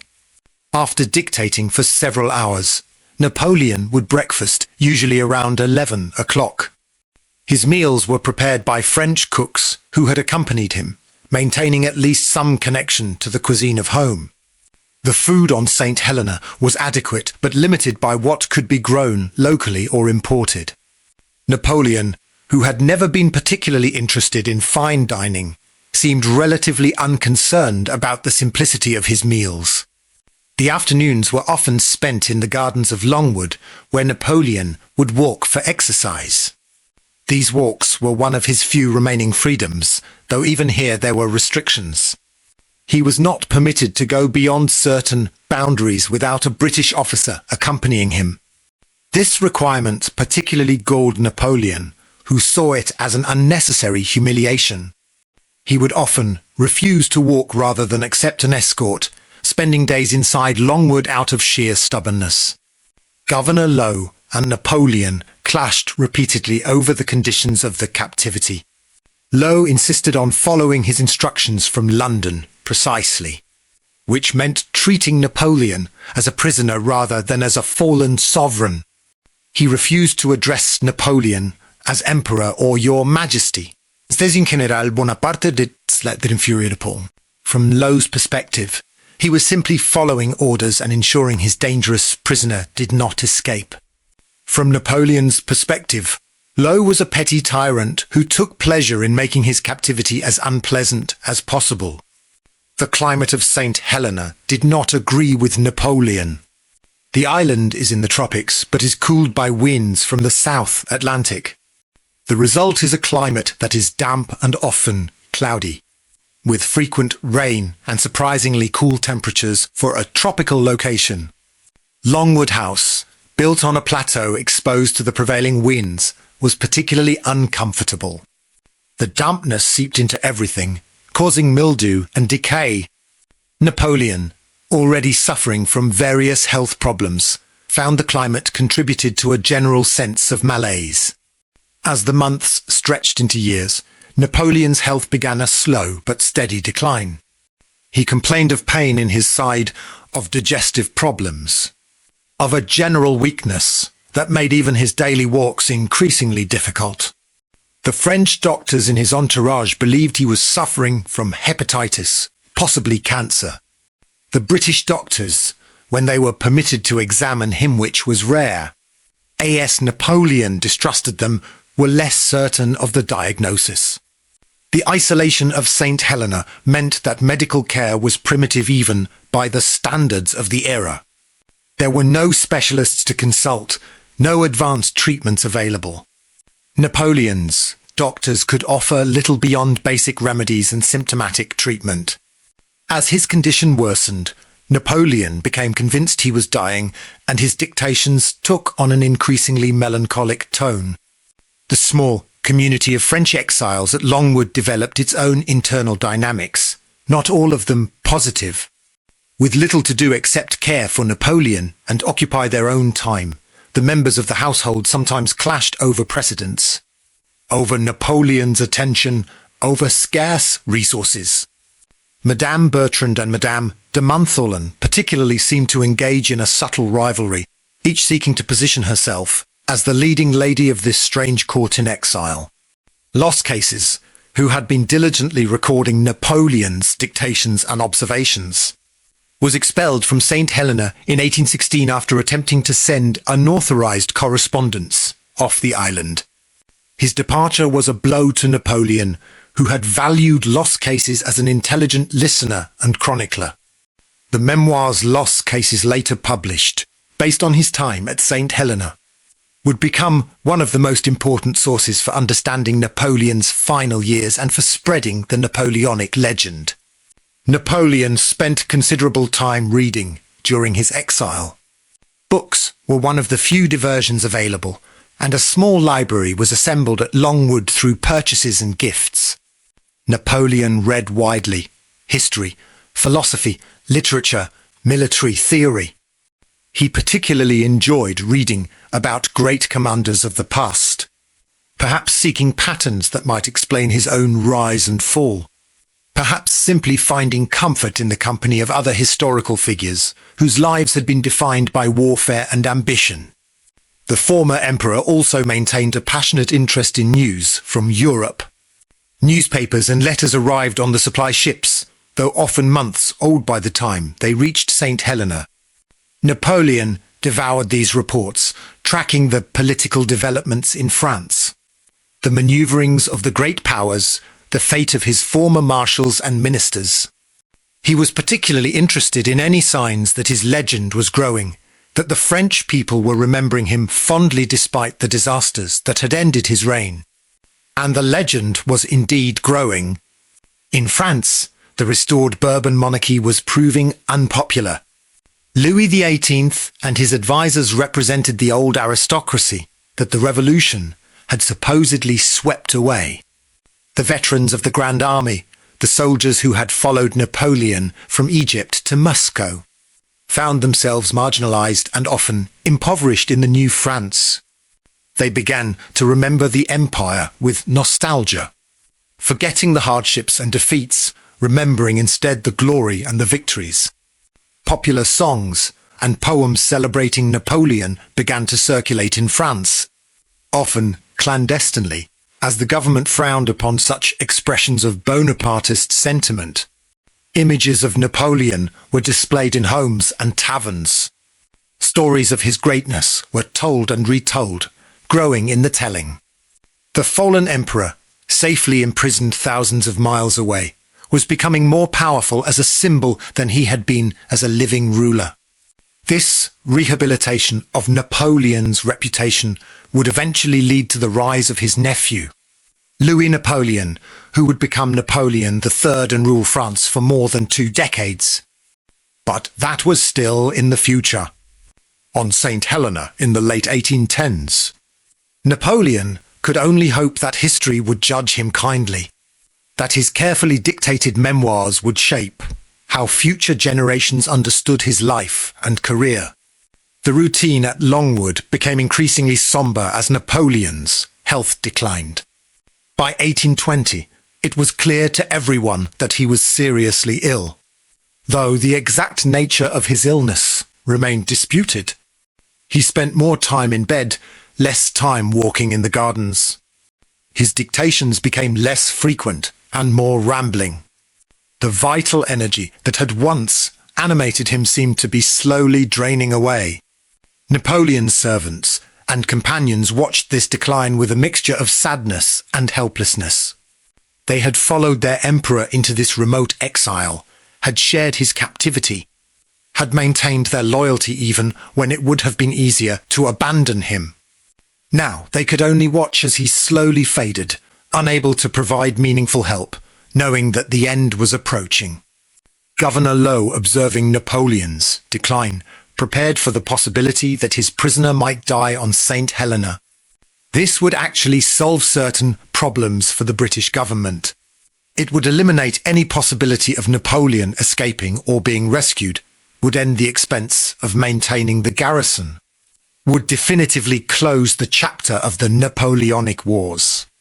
Yet Lowe also understood that Napoleon's death would require careful handling. The body would need to be properly attended to, the French exile's grief managed, and the diplomatic implications considered. As 1821 began, Napoleon's condition worsened noticeably. He was experiencing severe pain, vomiting frequently, losing weight rapidly. The doctors were helpless to provide relief beyond laudanum for the pain. Napoleon, who had faced death on battlefields across Europe without flinching, now confronted his final enemy with a mixture of acceptance and frustration. He was only 51 years old, but years of stress, irregular habits, and whatever illness was consuming him had aged him far beyond his years. In his lucid moments, Napoleon continued to dictate, continued to shape his legacy. He made provisions for his few possessions, distributing personal items among his followers. He drafted codicils to his will, ensuring that his estate, what little remained of it, would be divided according to his wishes. He expressed concern for his son, the King of Rome, whom he had not seen since 1814, and who was being raised in Austria as a Habsburg prince, far from any French or Bonapartist influence. Napoleon also thought about his first wife, Josephine, who had died in 1814.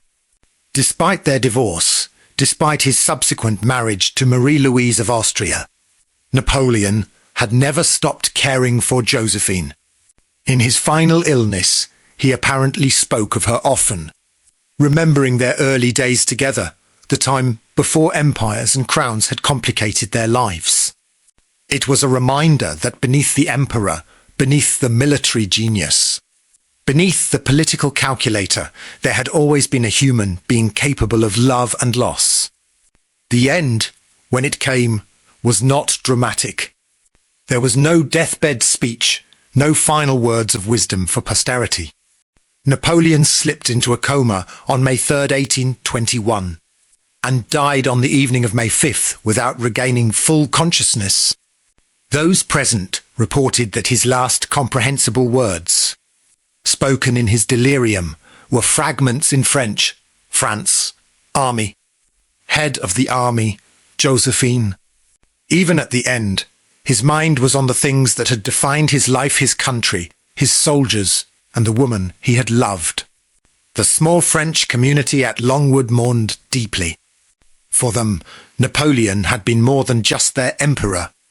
He had been their companion in exile, the center of their isolated world. The reason they had given up comfortable lives in Europe. His death left them adrift, uncertain of their future, grieving not just for Napoleon, but for the end of an era. Let us now turn our attention to the broader consequences of Waterloo, to the ways in which that single day's fighting shaped the century that followed. The battle did not merely end Napoleon's career. It fundamentally altered the trajectory of European history, establishing patterns of power and diplomacy that would persist until the outbreak of the First World War nearly a century later. The most immediate consequence was the establishment of what historians call the Concert of Europe, a system of international relations designed to prevent any single power from dominating the continent as France had under Napoleon. The major powers, Britain, Russia, Austria, and Prussia, agreed to meet periodically to discuss matters of mutual concern, to resolve disputes through negotiation rather than warfare, and to act collectively to suppress revolutionary movements that might destabilize the established order. This system was not without its flaws. It was fundamentally conservative, designed to preserve monarchical governments and resist democratic reforms. The great powers used their collective strength to crush liberal and nationalist movements across Europe, viewing any challenge to established authority as a potential threat to the stability they had worked so hard to achieve. Yet, for all its repressive character, the Concert of Europe did succeed in its primary goal, preventing another general European war for decades. Britain emerged from the Napoleonic Wars as the dominant global power. Its navy controlled the seas, its industrial revolution was transforming its economy, and its financial system provided the capital that funded much of the world's trade. The British Empire would continue to expand throughout the 19th century, reaching its territorial peak in the early 20th century. Waterloo had secured Britain's position at the center of this imperial system.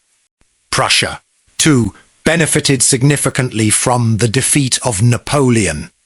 The Prussian army's performance at Waterloo, and more specifically, Blücher's determination to support Wellington earned Prussia recognition as one of Europe's great military powers.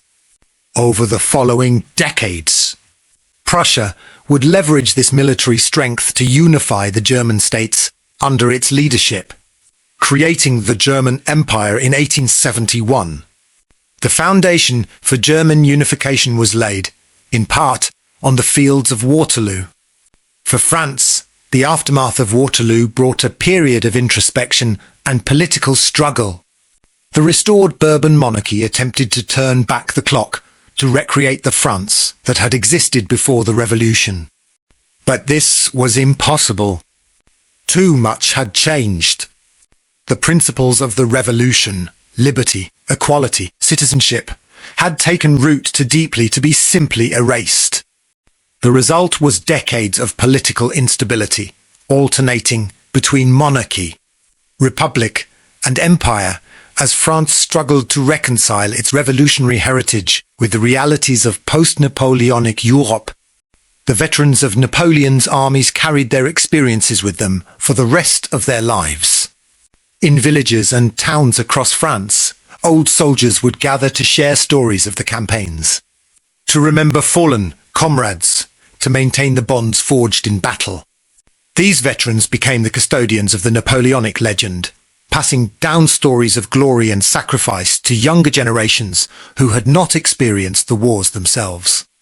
Many of these veterans faced difficult circumstances in the years after Waterloo. The Bourbon government was not generous to men who had fought for Napoleon. Pensions were meagre or non-existent. Jobs were hard to find for men whose primary skill was warfare. Some veterans fell into poverty or turned to begging. Others found employment where they could, working as labourers, shopkeepers, or servants. Their military service reduced to memories and stories shared over wine. The physical landscape of Europe bore the scars of the Napoleonic Wars for years after Waterloo. Battlefields across the continent remained marked by mass graves and abandoned fortifications. Cities that had been besieged or occupied during the wars slowly rebuilt, though the damage to some, like Moscow, which had burned in 1812, was so extensive that reconstruction took decades. The wars had consumed enormous resources, left populations diminished, and disrupted economic and social patterns in ways that would take a generation to fully heal. The military lessons of Waterloo were studied intensely by the armies of Europe. The battle demonstrated the continuing effectiveness of well-trained infantry in defensive positions, the limitations of cavalry against prepared infantry squares, and the critical importance of coordination between different arms of the military. Staff colleges analysed Napoleon's mistakes, the delay in attacking due to muddy ground, the failure to properly reconnoitre Wellington's positions, the commitment of cavalry without Yet there were also lessons learned from Napoleon's successes, particularly in the earlier stages of the campaign. His use of rapid movement to split enemy forces, his concentration of force at decisive points, his aggressive pursuit of defeated enemies. These remained valid tactical principles that military theorists continued to study and apply. The Napoleonic way of war, even in defeat, had established paradigms that would influence military thinking for decades. The technology of warfare was entering a period of rapid change. The smoothbore muskets that had been the primary infantry weapon at Waterloo would soon be replaced by rifled weapons with greater range and accuracy. The artillery, which had played such a critical role in Napoleonic battles, would be transformed by rifled barrels and explosive shells. Railways would revolutionize the movement of armies, allowing the concentration of forces on a scale Napoleon could never have achieved. The tactics used at Waterloo would become increasingly obsolete as technology changed the fundamental nature of combat. Yet the battle remained important as a historical and symbolic moment. Waterloo represented the final defeat of revolutionary France by the combined forces of monarchical Europe. It marked the end of an era that had begun with the storming of the Bastille in 1789, and had convulsed Europe for a quarter century. The world that emerged after Waterloo was fundamentally different from the world that had existed before the Revolution. More modern, more bureaucratic, more conscious of nationalism and popular sovereignty as political forces. The battlefield itself became a site of memory and commemoration. The local landowners, recognizing the economic potential of battlefield tourism, preserved portions of the site and encouraged visitors. Guide services developed, offering tours of the key positions and recounting the major events of the battle. Relics were sold to tourists: musket balls, uniform buttons, fragments of equipment supposedly recovered from the field. Some of these were genuine artifacts. Many others were forgeries created to meet tourist demand. Monuments began to appear on the battlefield. The Lion's Mound, completed in 1826, became the most prominent feature of the landscape, visible for miles around. Built with earth taken from the battlefield itself, which, as Wellington complained, altered the topography and made it harder to understand the original terrain. The mound supported a massive cast-iron lion symbolizing the bravery of the Prince of Orange and the Dutch troops who had fought in the battle. Other nations and units erected their own memorials. The British placed markers at key positions held by their regiments. The Prussians commemorated their arrival on the battlefield and their role in the victory. Even the French, decades later, would erect monuments to their soldiers who had fought and died at Waterloo. These memorials transformed the battlefield into a landscape of memory, where different national narratives competed for prominence and legitimacy. The literature and art inspired by Waterloo was considerable. Writers across Europe found in the battle a subject worthy of epic treatment. Victor Hugo devoted several chapters of Les Miserables to a detailed description of the battle, though his account was more literary than historically accurate. Poets wrote verses commemorating the fallen, celebrating the victory, or lamenting the waste of warfare. Painters created vast canvases depicting moments from the battle cavalry charges. Last stands, dramatic confrontations between opposing commanders. These cultural productions served multiple purposes. For the victors, Waterloo became a symbol of triumph over tyranny, of free peoples defeating a dictator. For the French, particularly as the Napoleonic legend grew in the decades after 1815, Waterloo became a tragic but heroic defeat, evidence of French courage even in adversity. For military enthusiasts, it was simply a fascinating tactical puzzle, a battle that could be refought endlessly in books and over dinner tables, with different decisions potentially leading to different outcomes. The question of what if has haunted discussions of Waterloo since the battle was fought. What if Napoleon had attacked earlier in the morning, before the ground dried? What if Grouchy had marched to the sound of the guns and arrived in time to support Napoleon? What if Ney had not launched the cavalry charges without infantry support? What if D'Erlon's corps had not spent June 16th marching uselessly between two battlefields?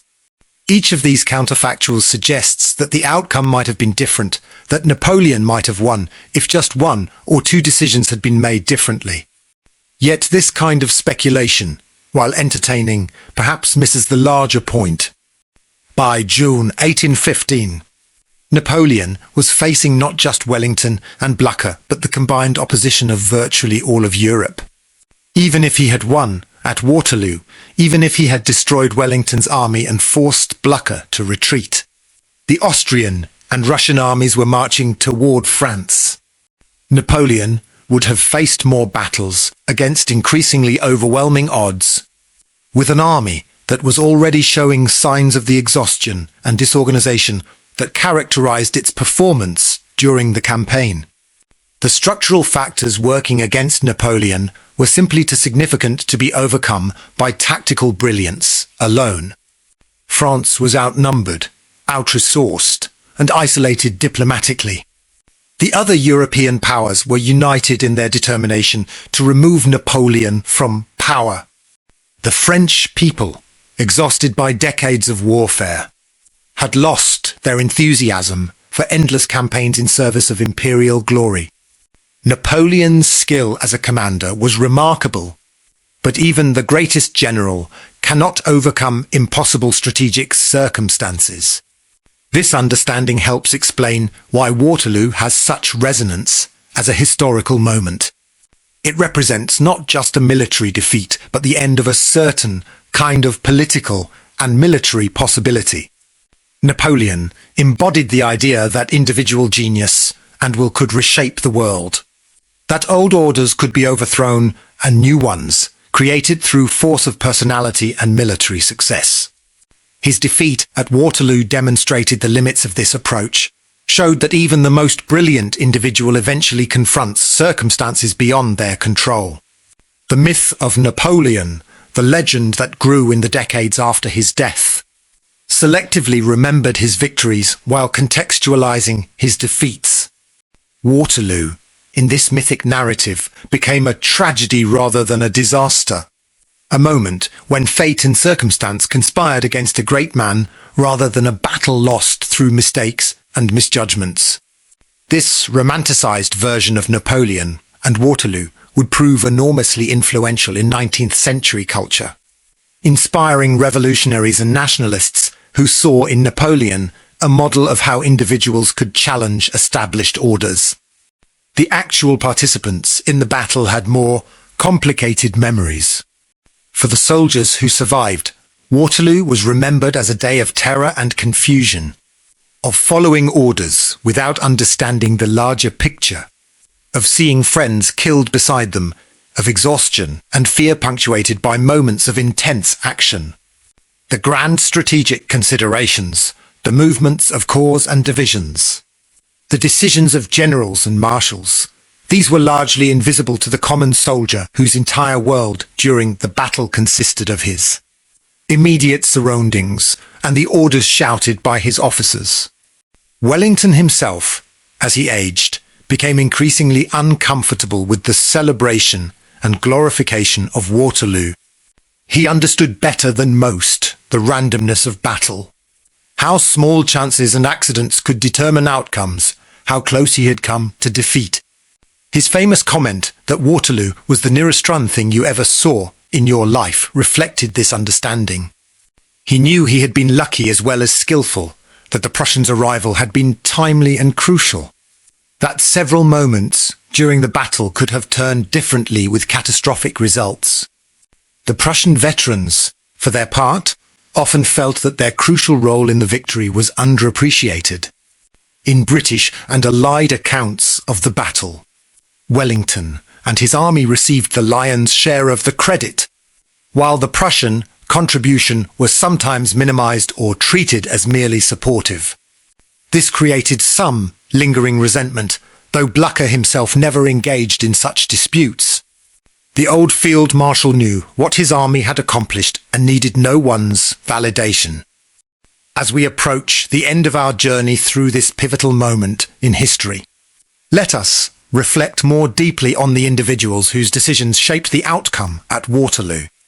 History often focuses on the grand sweep of events, on armies and nations.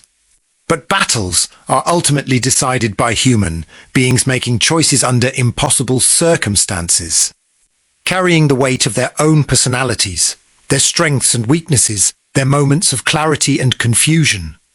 Napoleon Bonaparte arrived at Waterloo as perhaps the most experienced battlefield commander of his era. He had fought in dozens of major battles, had commanded armies numbering in the hundreds of thousands, had demonstrated time and again his ability to see patterns in chaos and exploit enemy weaknesses. Yet on June 18, 1815, this same man made a series of decisions that contributed to his defeat. Understanding why requires looking beyond simple explanations of mistakes or incompetence. Napoleon's tendency to underestimate his opponents had grown over his career. Each victory reinforced his confidence in his own abilities and his corresponding dismissal of enemy capabilities. Wellington was dismissed as Asip General, someone whose victories in India and Spain had been against inferior opponents. The Prussians were viewed as slow and unimaginative, unlikely to recover quickly from their defeat at Ligny. These assessments were not entirely wrong.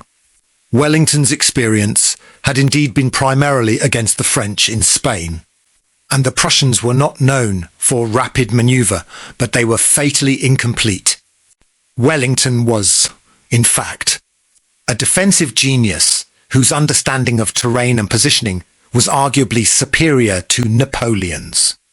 His use of reverse slopes, his integration of different arms of the military, his careful positioning of reserves, these reflected a sophisticated tactical mind that Napoleon failed to fully appreciate. By assuming Wellington would fight in predictable ways, Napoleon missed opportunities to exploit actual weaknesses in the Allied position. Similarly, Napoleon's assumption that the Prussians would take days to recover from Ligny, that they would retreat away from the battlefield rather than toward it, reflected a failure to understand Blücher's character. The old Prussian field marshal was not a subtle tactician, but he possessed an iron will and a determination to keep his promises that transcended tactical considerations. When Blücher told Wellington he would support him at Waterloo, he meant it absolutely, regardless of the cost to his own army. Napoleon's physical condition on the day of the battle remains a subject of debate among historians. Contemporary accounts note that he seemed less energetic than usual, that he spent periods of the battle sitting rather than riding among his troops, that his decision-making seemed slower and less decisive than in previous battles. Whether this was due to hemorrhoids, a bladder infection, simple exhaustion, or some combination of factors is unclear. What is clear is that the lightning-quick tactical adjustments that had characterized his greatest victories were largely absent at Waterloo. The decision to delay the attack until the ground dried was technically sound, but strategically disastrous. Napoleon understood that muddy ground would hamper his artillery and cavalry, and he was right. But in waiting for better conditions, he gave the Prussians crucial hours to march closer to the battlefield. A commander more concerned about the strategic situation, about Blücher's location and intentions, might have attacked earlier despite the tactical disadvantages. Napoleon's focus on tactical optimization cost him strategic advantage. Marshal Ney, the bravest of the brave, embodied both the strengths and weaknesses of Napoleon's system of command. Napoleon had built his success on aggressive, decisive subordinates who would take initiative and exploit opportunities without needing detailed orders. Ney had been perfect for this role in earlier campaigns, bold, energetic, fearless, willing to take risks. But at Waterloo, these same qualities became liabilities. Ney's decision to launch repeated cavalry charges against Wellington's infantry squares was born of his conviction that he was witnessing a British retreat. From his vantage point, seeing British infantry pulling back behind the crest of the ridge, this interpretation seemed reasonable. But it was wrong. A more careful observer, a commander more inclined to verify his assumptions before committing thousands of cavalry, might have recognized that the British were simply taking cover from artillery fire, not retreating. Once committed to the cavalry attacks, Ney seemed unable to recognize their futility. Each failed charge only convinced him that one more attempt, with more force, would succeed. This is a common psychological trap in warfare, the sunk cost fallacy applied to human lives. Having committed cavalry to the attack, having seen men die in the attempt, Ney felt compelled to continue, to make their sacrifice meaningful through eventual success. The result was the destruction of the French cavalry arm for no gain whatsoever. Ney's betrayal of Napoleon during the First Restoration, his promise to bring Napoleon back in an iron cage, followed by his rejoining Napoleon when they actually met, may have affected his judgment during the 100 Days. Some historians suggest Ney felt he needed to prove his loyalty, to demonstrate through aggressive action that his return to Napoleon's service was genuine. If so, this psychological need to prove himself may have contributed to his recklessness at Waterloo. Emmanuel de Grouchy represents a different kind of failure. Not one of recklessness, but of rigid adherence to orders without understanding their intent. Napoleon had sent Grouchy with a third of the army to pursue the Prussians and prevent them from joining Wellington. This was a sound strategic concept, but Grouchy interpreted his orders literally, continuing to pursue Prussians who were no longer where he thought they were. While the sound of cannon fire from Waterloo clearly indicated where the decisive action was taking place, Grouchy's subordinates urged him to march toward the sound of the guns to support Napoleon at Waterloo. This was standard military practice when uncertain of enemy positions or friendly intentions, marched toward the sound of battle. But Grouchy refused, insisting that his orders were to pursue the Prussians, not to reinforce Napoleon. This literal-mindedness, this inability to adapt to changing circumstances, cost Napoleon 33,000 men who could have been decisive at Waterloo. The tragedy of Grouchy's failure is that it was so avoidable.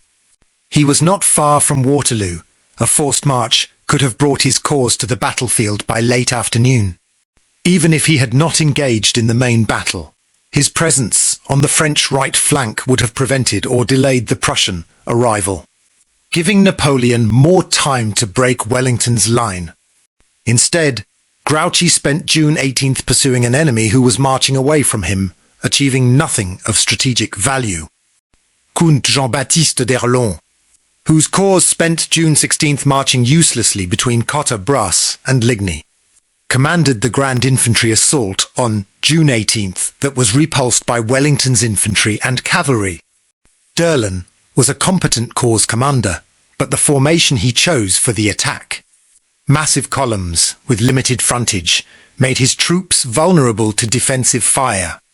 Whether this was d'Erlon's decision or reflected Napoleon's orders is unclear from the historical record.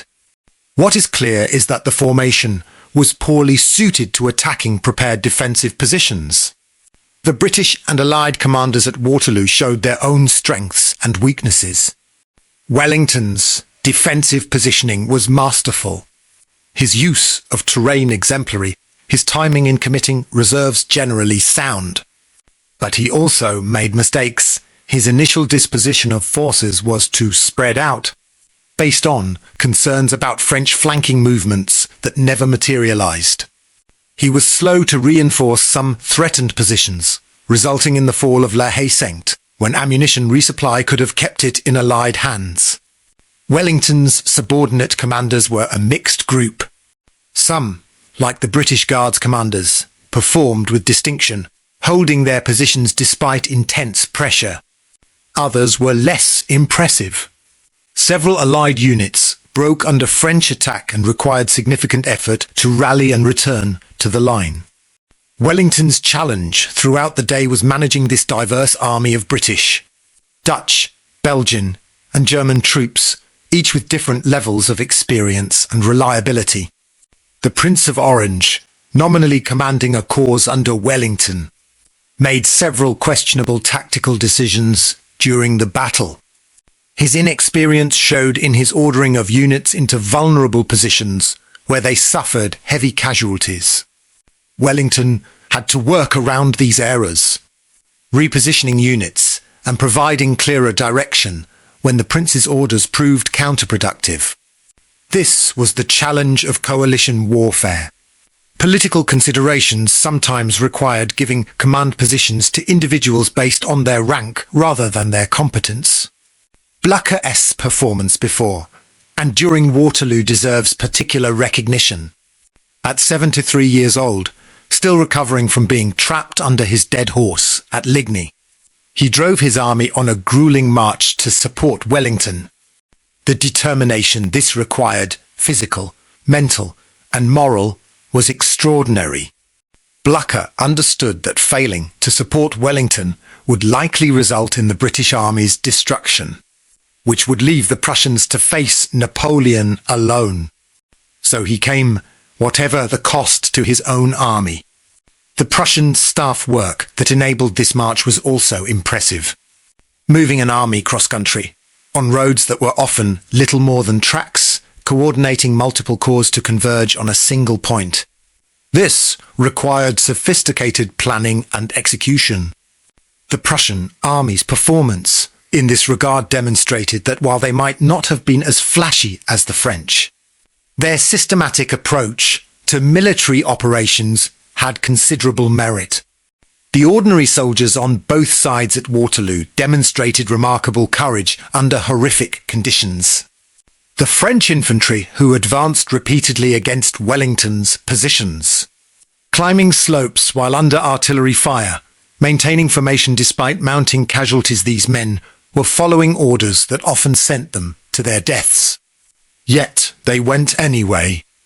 The discipline this required, the courage to keep marching toward enemy guns, speaks to the quality of Napoleon's army even in its final campaign. The allied infantry who formed squares and stood firm while French cavalry swirled around them, who maintained their positions despite hours of artillery bombardment, who charged with bayonets when ordered despite exhaustion and fear. These soldiers demonstrated that courage was not the monopoly of any one nation or army. The human capacity to endure terrible circumstances, to perform one's duty despite every instinct screaming to flee, was evident on all sides at Waterloo. The artillery crews, both French and Allied, worked their guns throughout the day despite being targeted by counter-battery fire and despite the physical exhaustion of repeatedly loading and firing heavy cannon. The British artillery's tactic of running to infantry squares when French cavalry charged, then returning to their guns when the cavalry withdrew, required not just courage but also precise timing and nerves of steel. The cavalry on both sides faced perhaps the most psychologically demanding task, charging into formed infantry or artillery positions, knowing that the odds of success were slim, that horses would be shot down beneath them, that if they fell they would likely be trampled or bayoneted. The repeated French cavalry charges against Wellington's squares required men to do this again and again, seeing their comrades fall, knowing they were likely to be next, yet spurring their exhausted horses forward one more time. The commanders of smaller units, battalion commanders, squadron leaders, battery captains, made countless decisions throughout the day that affected the battle's outcome. Where to position their troops, when to fire, when to charge, when to hold firm, these tactical decisions, made under extreme stress with incomplete information, were the building blocks from which the larger battle was constructed. Some made brilliant decisions that saved their units or achieved local successes. Others made mistakes that cost lives. Most simply did their best in impossible circumstances. The staff officers who carried messages across the battlefield, often under fire, performed a crucial but unglamorous role. Communication in Napoleonic battles was difficult. No radios, no telephones. Just mounted officers galloping through smoke and chaos, trying to deliver orders that might already be obsolete by the time they arrived. The breakdown in communication that characterized much of the Waterloo campaign, Derlin-S wandering on June 16th, Grouchy's failure to support Napoleon on June 18th, reflected the inherent difficulties of coordinating large armies with primitive communications technology. The medical personnel who tried to care for the wounded faced an overwhelming task. Thousands of casualties, primitive medical knowledge, no anesthesia, limited supplies. The surgeons and orderlies did what they could, which often meant little more than sorting the wounded into those who might be saved and those who were beyond help. The suffering of the wounded, both during and after the battle, was immense. a dimension of warfare that is often overlooked in accounts focused on tactics and strategy. The local civilians caught up in the battle experienced their own trauma. Their homes were occupied by troops, their fields became battlefields, their barns and churches became hospitals. The aftermath of the battle, with thousands of dead and wounded requiring burial or care, fell largely on these civilians who had not chosen to be part of this conflict, but who bore many of its costs. As we draw this long journey through history to its close, let us step back from the immediate events of Waterloo and consider the broader patterns. The deeper currents of history that carried Napoleon and his age toward this decisive moment. The story of Waterloo is not simply about one battle or one man, but about the collision between individual ambition and historical forces, between human agency and circumstance beyond any person's control. Napoleon's rise from obscure origins to master of Europe represented, in many ways, the promise of the revolutionary era that talent and determination could overcome the accidents of birth, that the old hierarchies based on bloodline and inherited privilege could be swept away. He embodied the idea that the world was malleable, that history could be bent to the will of exceptional individuals. His career seemed to prove that genius, properly applied, could reshape entire continents. Yet his fall demonstrated the limits of this vision. No matter how brilliant the individual, no matter how remarkable their achievements, they ultimately operate within constraints imposed by resources, geography, technology, and the actions of others. Napoleon could win individual battles through tactical genius, but he could not solve the fundamental strategic problem that faced France after 1810, that the rest of Europe, united against him, possessed greater combined resources and population than France alone could match. The tragedy of Waterloo lies partly in its predictability. By June 1815, the structural factors working against Napoleon were so overwhelming that his defeat was almost inevitable.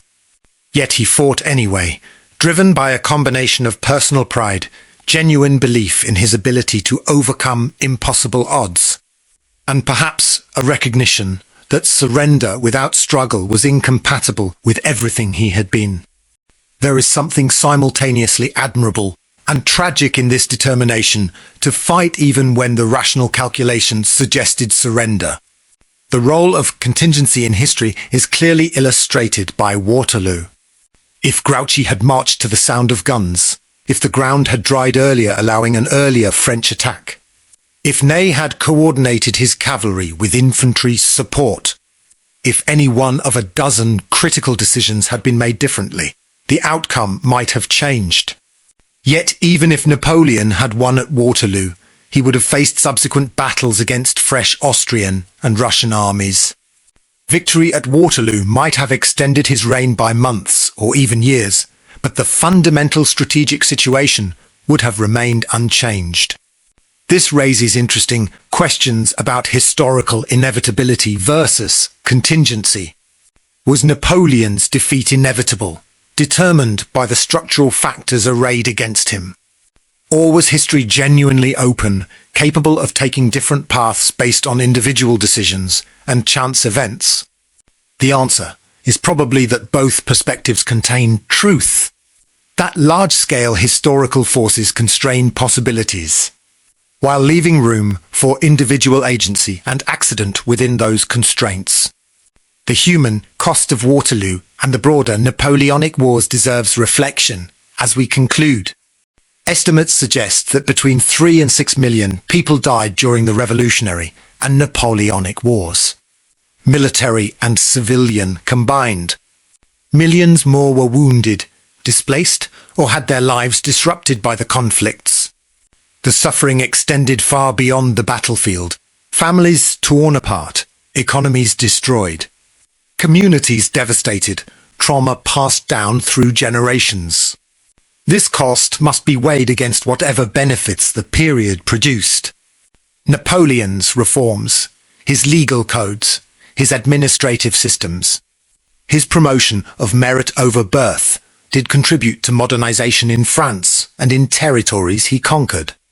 The revolutionary principles of equality before the law and careers open to talent did reshape European society in lasting ways. But whether these changes justified the immense human cost of achieving them through warfare is a moral question without easy answers. The soldiers who fought at Waterloo were, for the most part, not fighting for abstract principles or grand causes. They fought because they had been ordered to fight, because their comrades were fighting beside them, because retreat or surrender seemed more shameful than staying in formation under fire. The courage they displayed was real, but it was mobilized in service of conflicts, whose larger purposes many of them probably did not fully understand. Wellington's reported comment after visiting the battlefield the morning after the battle, that he wept at the sight of the dead, captures something important about warfare. Victory, even decisive victory, comes at a terrible price. The triumph of the victors is inseparable from the suffering of the fallen, victor and vanquished alike. There is a darkness at the heart of military glory that is easy to forget when reading sanitized historical accounts, but impossible to deny when confronted with the actual human cost. The myth-making that began almost immediately after Waterloo.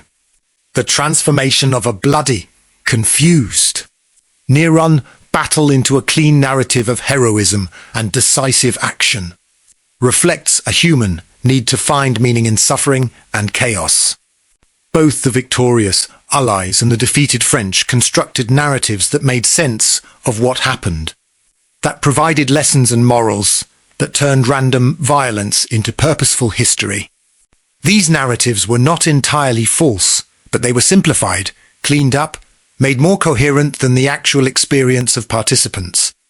Napoleon's own contribution to his legend, through the memoirs dictated at St. Helena, shaped how generations understood his career. By presenting himself as a man of destiny, as someone forced into wars by the aggression of monarchical Europe, as a defender of revolutionary principles against reactionary forces, Napoleon crafted a version of his life that obscured the extent to which personal ambition and the logic of military conquest had driven his actions. Yet this mythologized version proved enormously influential, inspiring nationalist and revolutionary movements throughout the 19th century. The question of Napoleon's place in history remains contested. Was he a genius whose brilliance reshaped Europe, or a dictator whose ambition caused immense suffering? Was he a champion of revolutionary principles or their betrayer, someone who replaced popular sovereignty with personal rule? Was he a modernizer who dragged Europe into the 19th century, or a throwback to older patterns of conquest and empire? The answer is probably that he was all of these things, a figure too complex and contradictory to be reduced to simple hero or villain.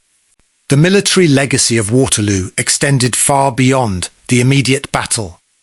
The tactical lessons, the importance of defensive positioning, the vulnerability of cavalry against prepared infantry, the need for coordination between different arms were studied by military theorists for decades. The Prussian general staff system, which would prove so effective in later European wars, was partly based on lessons learned from the Napoleonic period. The professionalization of military education and staff work that characterized 19th century armies owed much to the need to compete with Napoleon's proven methods. Yet the strategic lessons of the Napoleonic Wars were often misunderstood or misapplied. Later, military theorists sometimes focused on Napoleon's aggressive tactics and decisive battles while missing the broader strategic factors that had constrained and ultimately defeated him.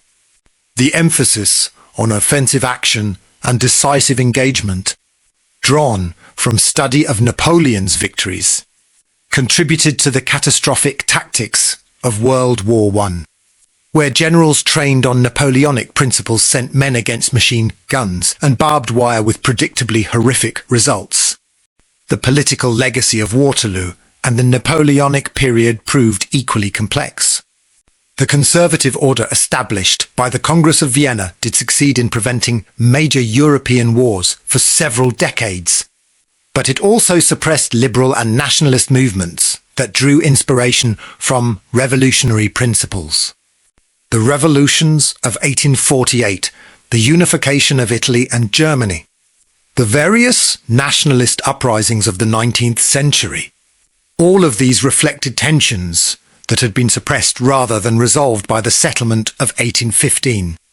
France's political trajectory after Napoleon was particularly complicated. The restored Bourbon monarchy proved unstable, eventually giving way to the July monarchy after the Revolution of 1830. That regime in turn was overthrown in 1848, leading to the Second Republic and then, remarkably, to the Second Empire under Napoleon's nephew, Napoleon III. The fact that France turned again to a Bonaparte, choosing Napoleon's heir to rule as emperor, demonstrated the enduring power of the Napoleonic legend even decades after Waterloo. The battlefield of Waterloo itself, as we have discussed, became a site of memory and tourism. But it also became a place where different national narratives competed. French visitors came to pay respects to their fallen soldiers and to remember Napoleon's greatness, even in defeat. British visitors came to celebrate Wellington's victory and British military prowess. Prussian visitors came to remember their crucial role in the victory, often feeling that this role was underappreciated. Belgian visitors, after Belgium gained independence in 1830, came to remember the battle that had been fought on their soil, though their relationship to the event was complicated by the fact that many Belgians had fought in Napoleon's army. The bicentennial of Waterloo in 2015 brought renewed attention to the battle and its significance. Massive reenactments were staged, with thousands of participants recreating the uniforms and formations of 1815. Historians published new studies examining previously overlooked aspects of the battle. The commemorations reflected continuing fascination with this pivotal moment, though they also revealed ongoing disputes about how the battle should be remembered and interpreted. As we consider Waterloo from the perspective of more than 2 centuries later, several themes emerge. First, the battle demonstrates the fundamental unpredictability of warfare. How small miscommunications and individual decision enormous consequence. Second, it shows the limits of individual genius when confronted with overwhelming structural disadvantages. Third, it reveals how quickly fortunes can change. How a man who ruled most of Europe could, within a few months, be reduced to a prisoner on a remote island. But perhaps most importantly, Waterloo reminds us of the human dimension of history.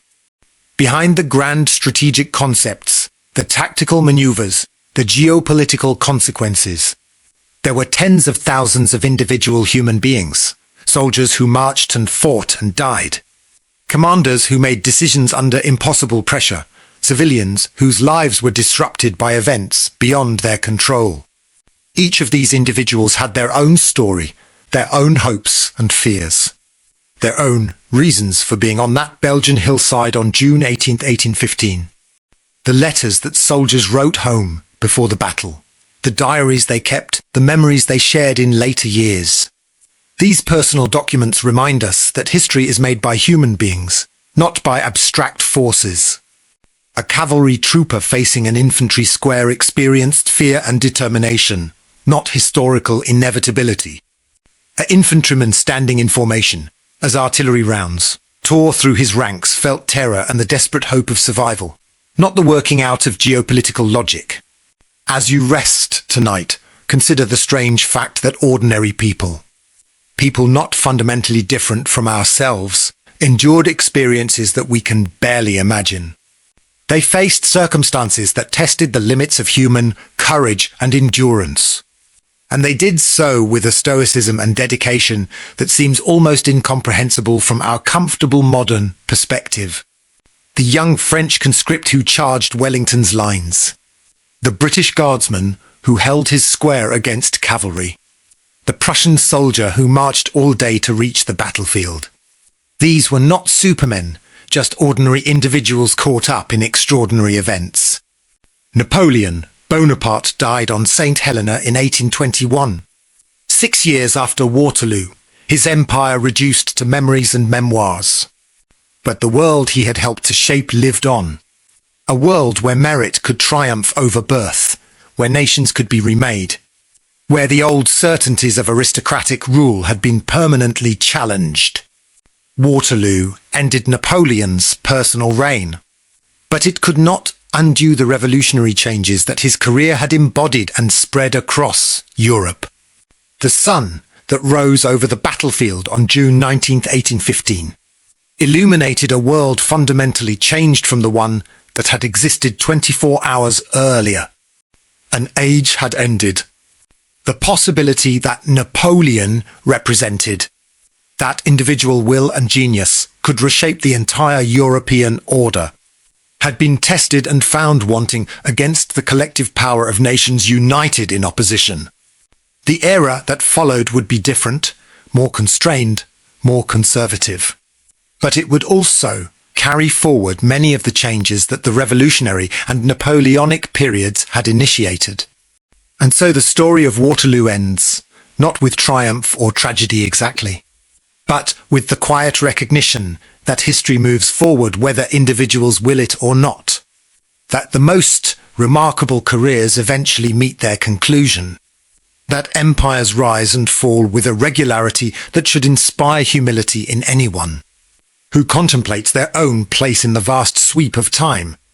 Napoleon, Wellington, Blücher, Ney, all are long dead, their concerns and conflicts settled by forces beyond their control, remembered now only through documents and monuments and stories passed down through generations. Let this tale of Waterloo, of Napoleon's final campaign and defeat, of courage and failure, of individual choice and historical constraint, accompany you now toward rest. The battles have been fought, the decisions made, the consequences absorbed by history. The fields of Waterloo are quiet now, marked only by monuments and the whispers of the wind through grass that has grown over the struggles of 2 centuries past. Sleep well, and let the concerns of vanished empires fade gently into the background of your thoughts, making room for the peace of the present moment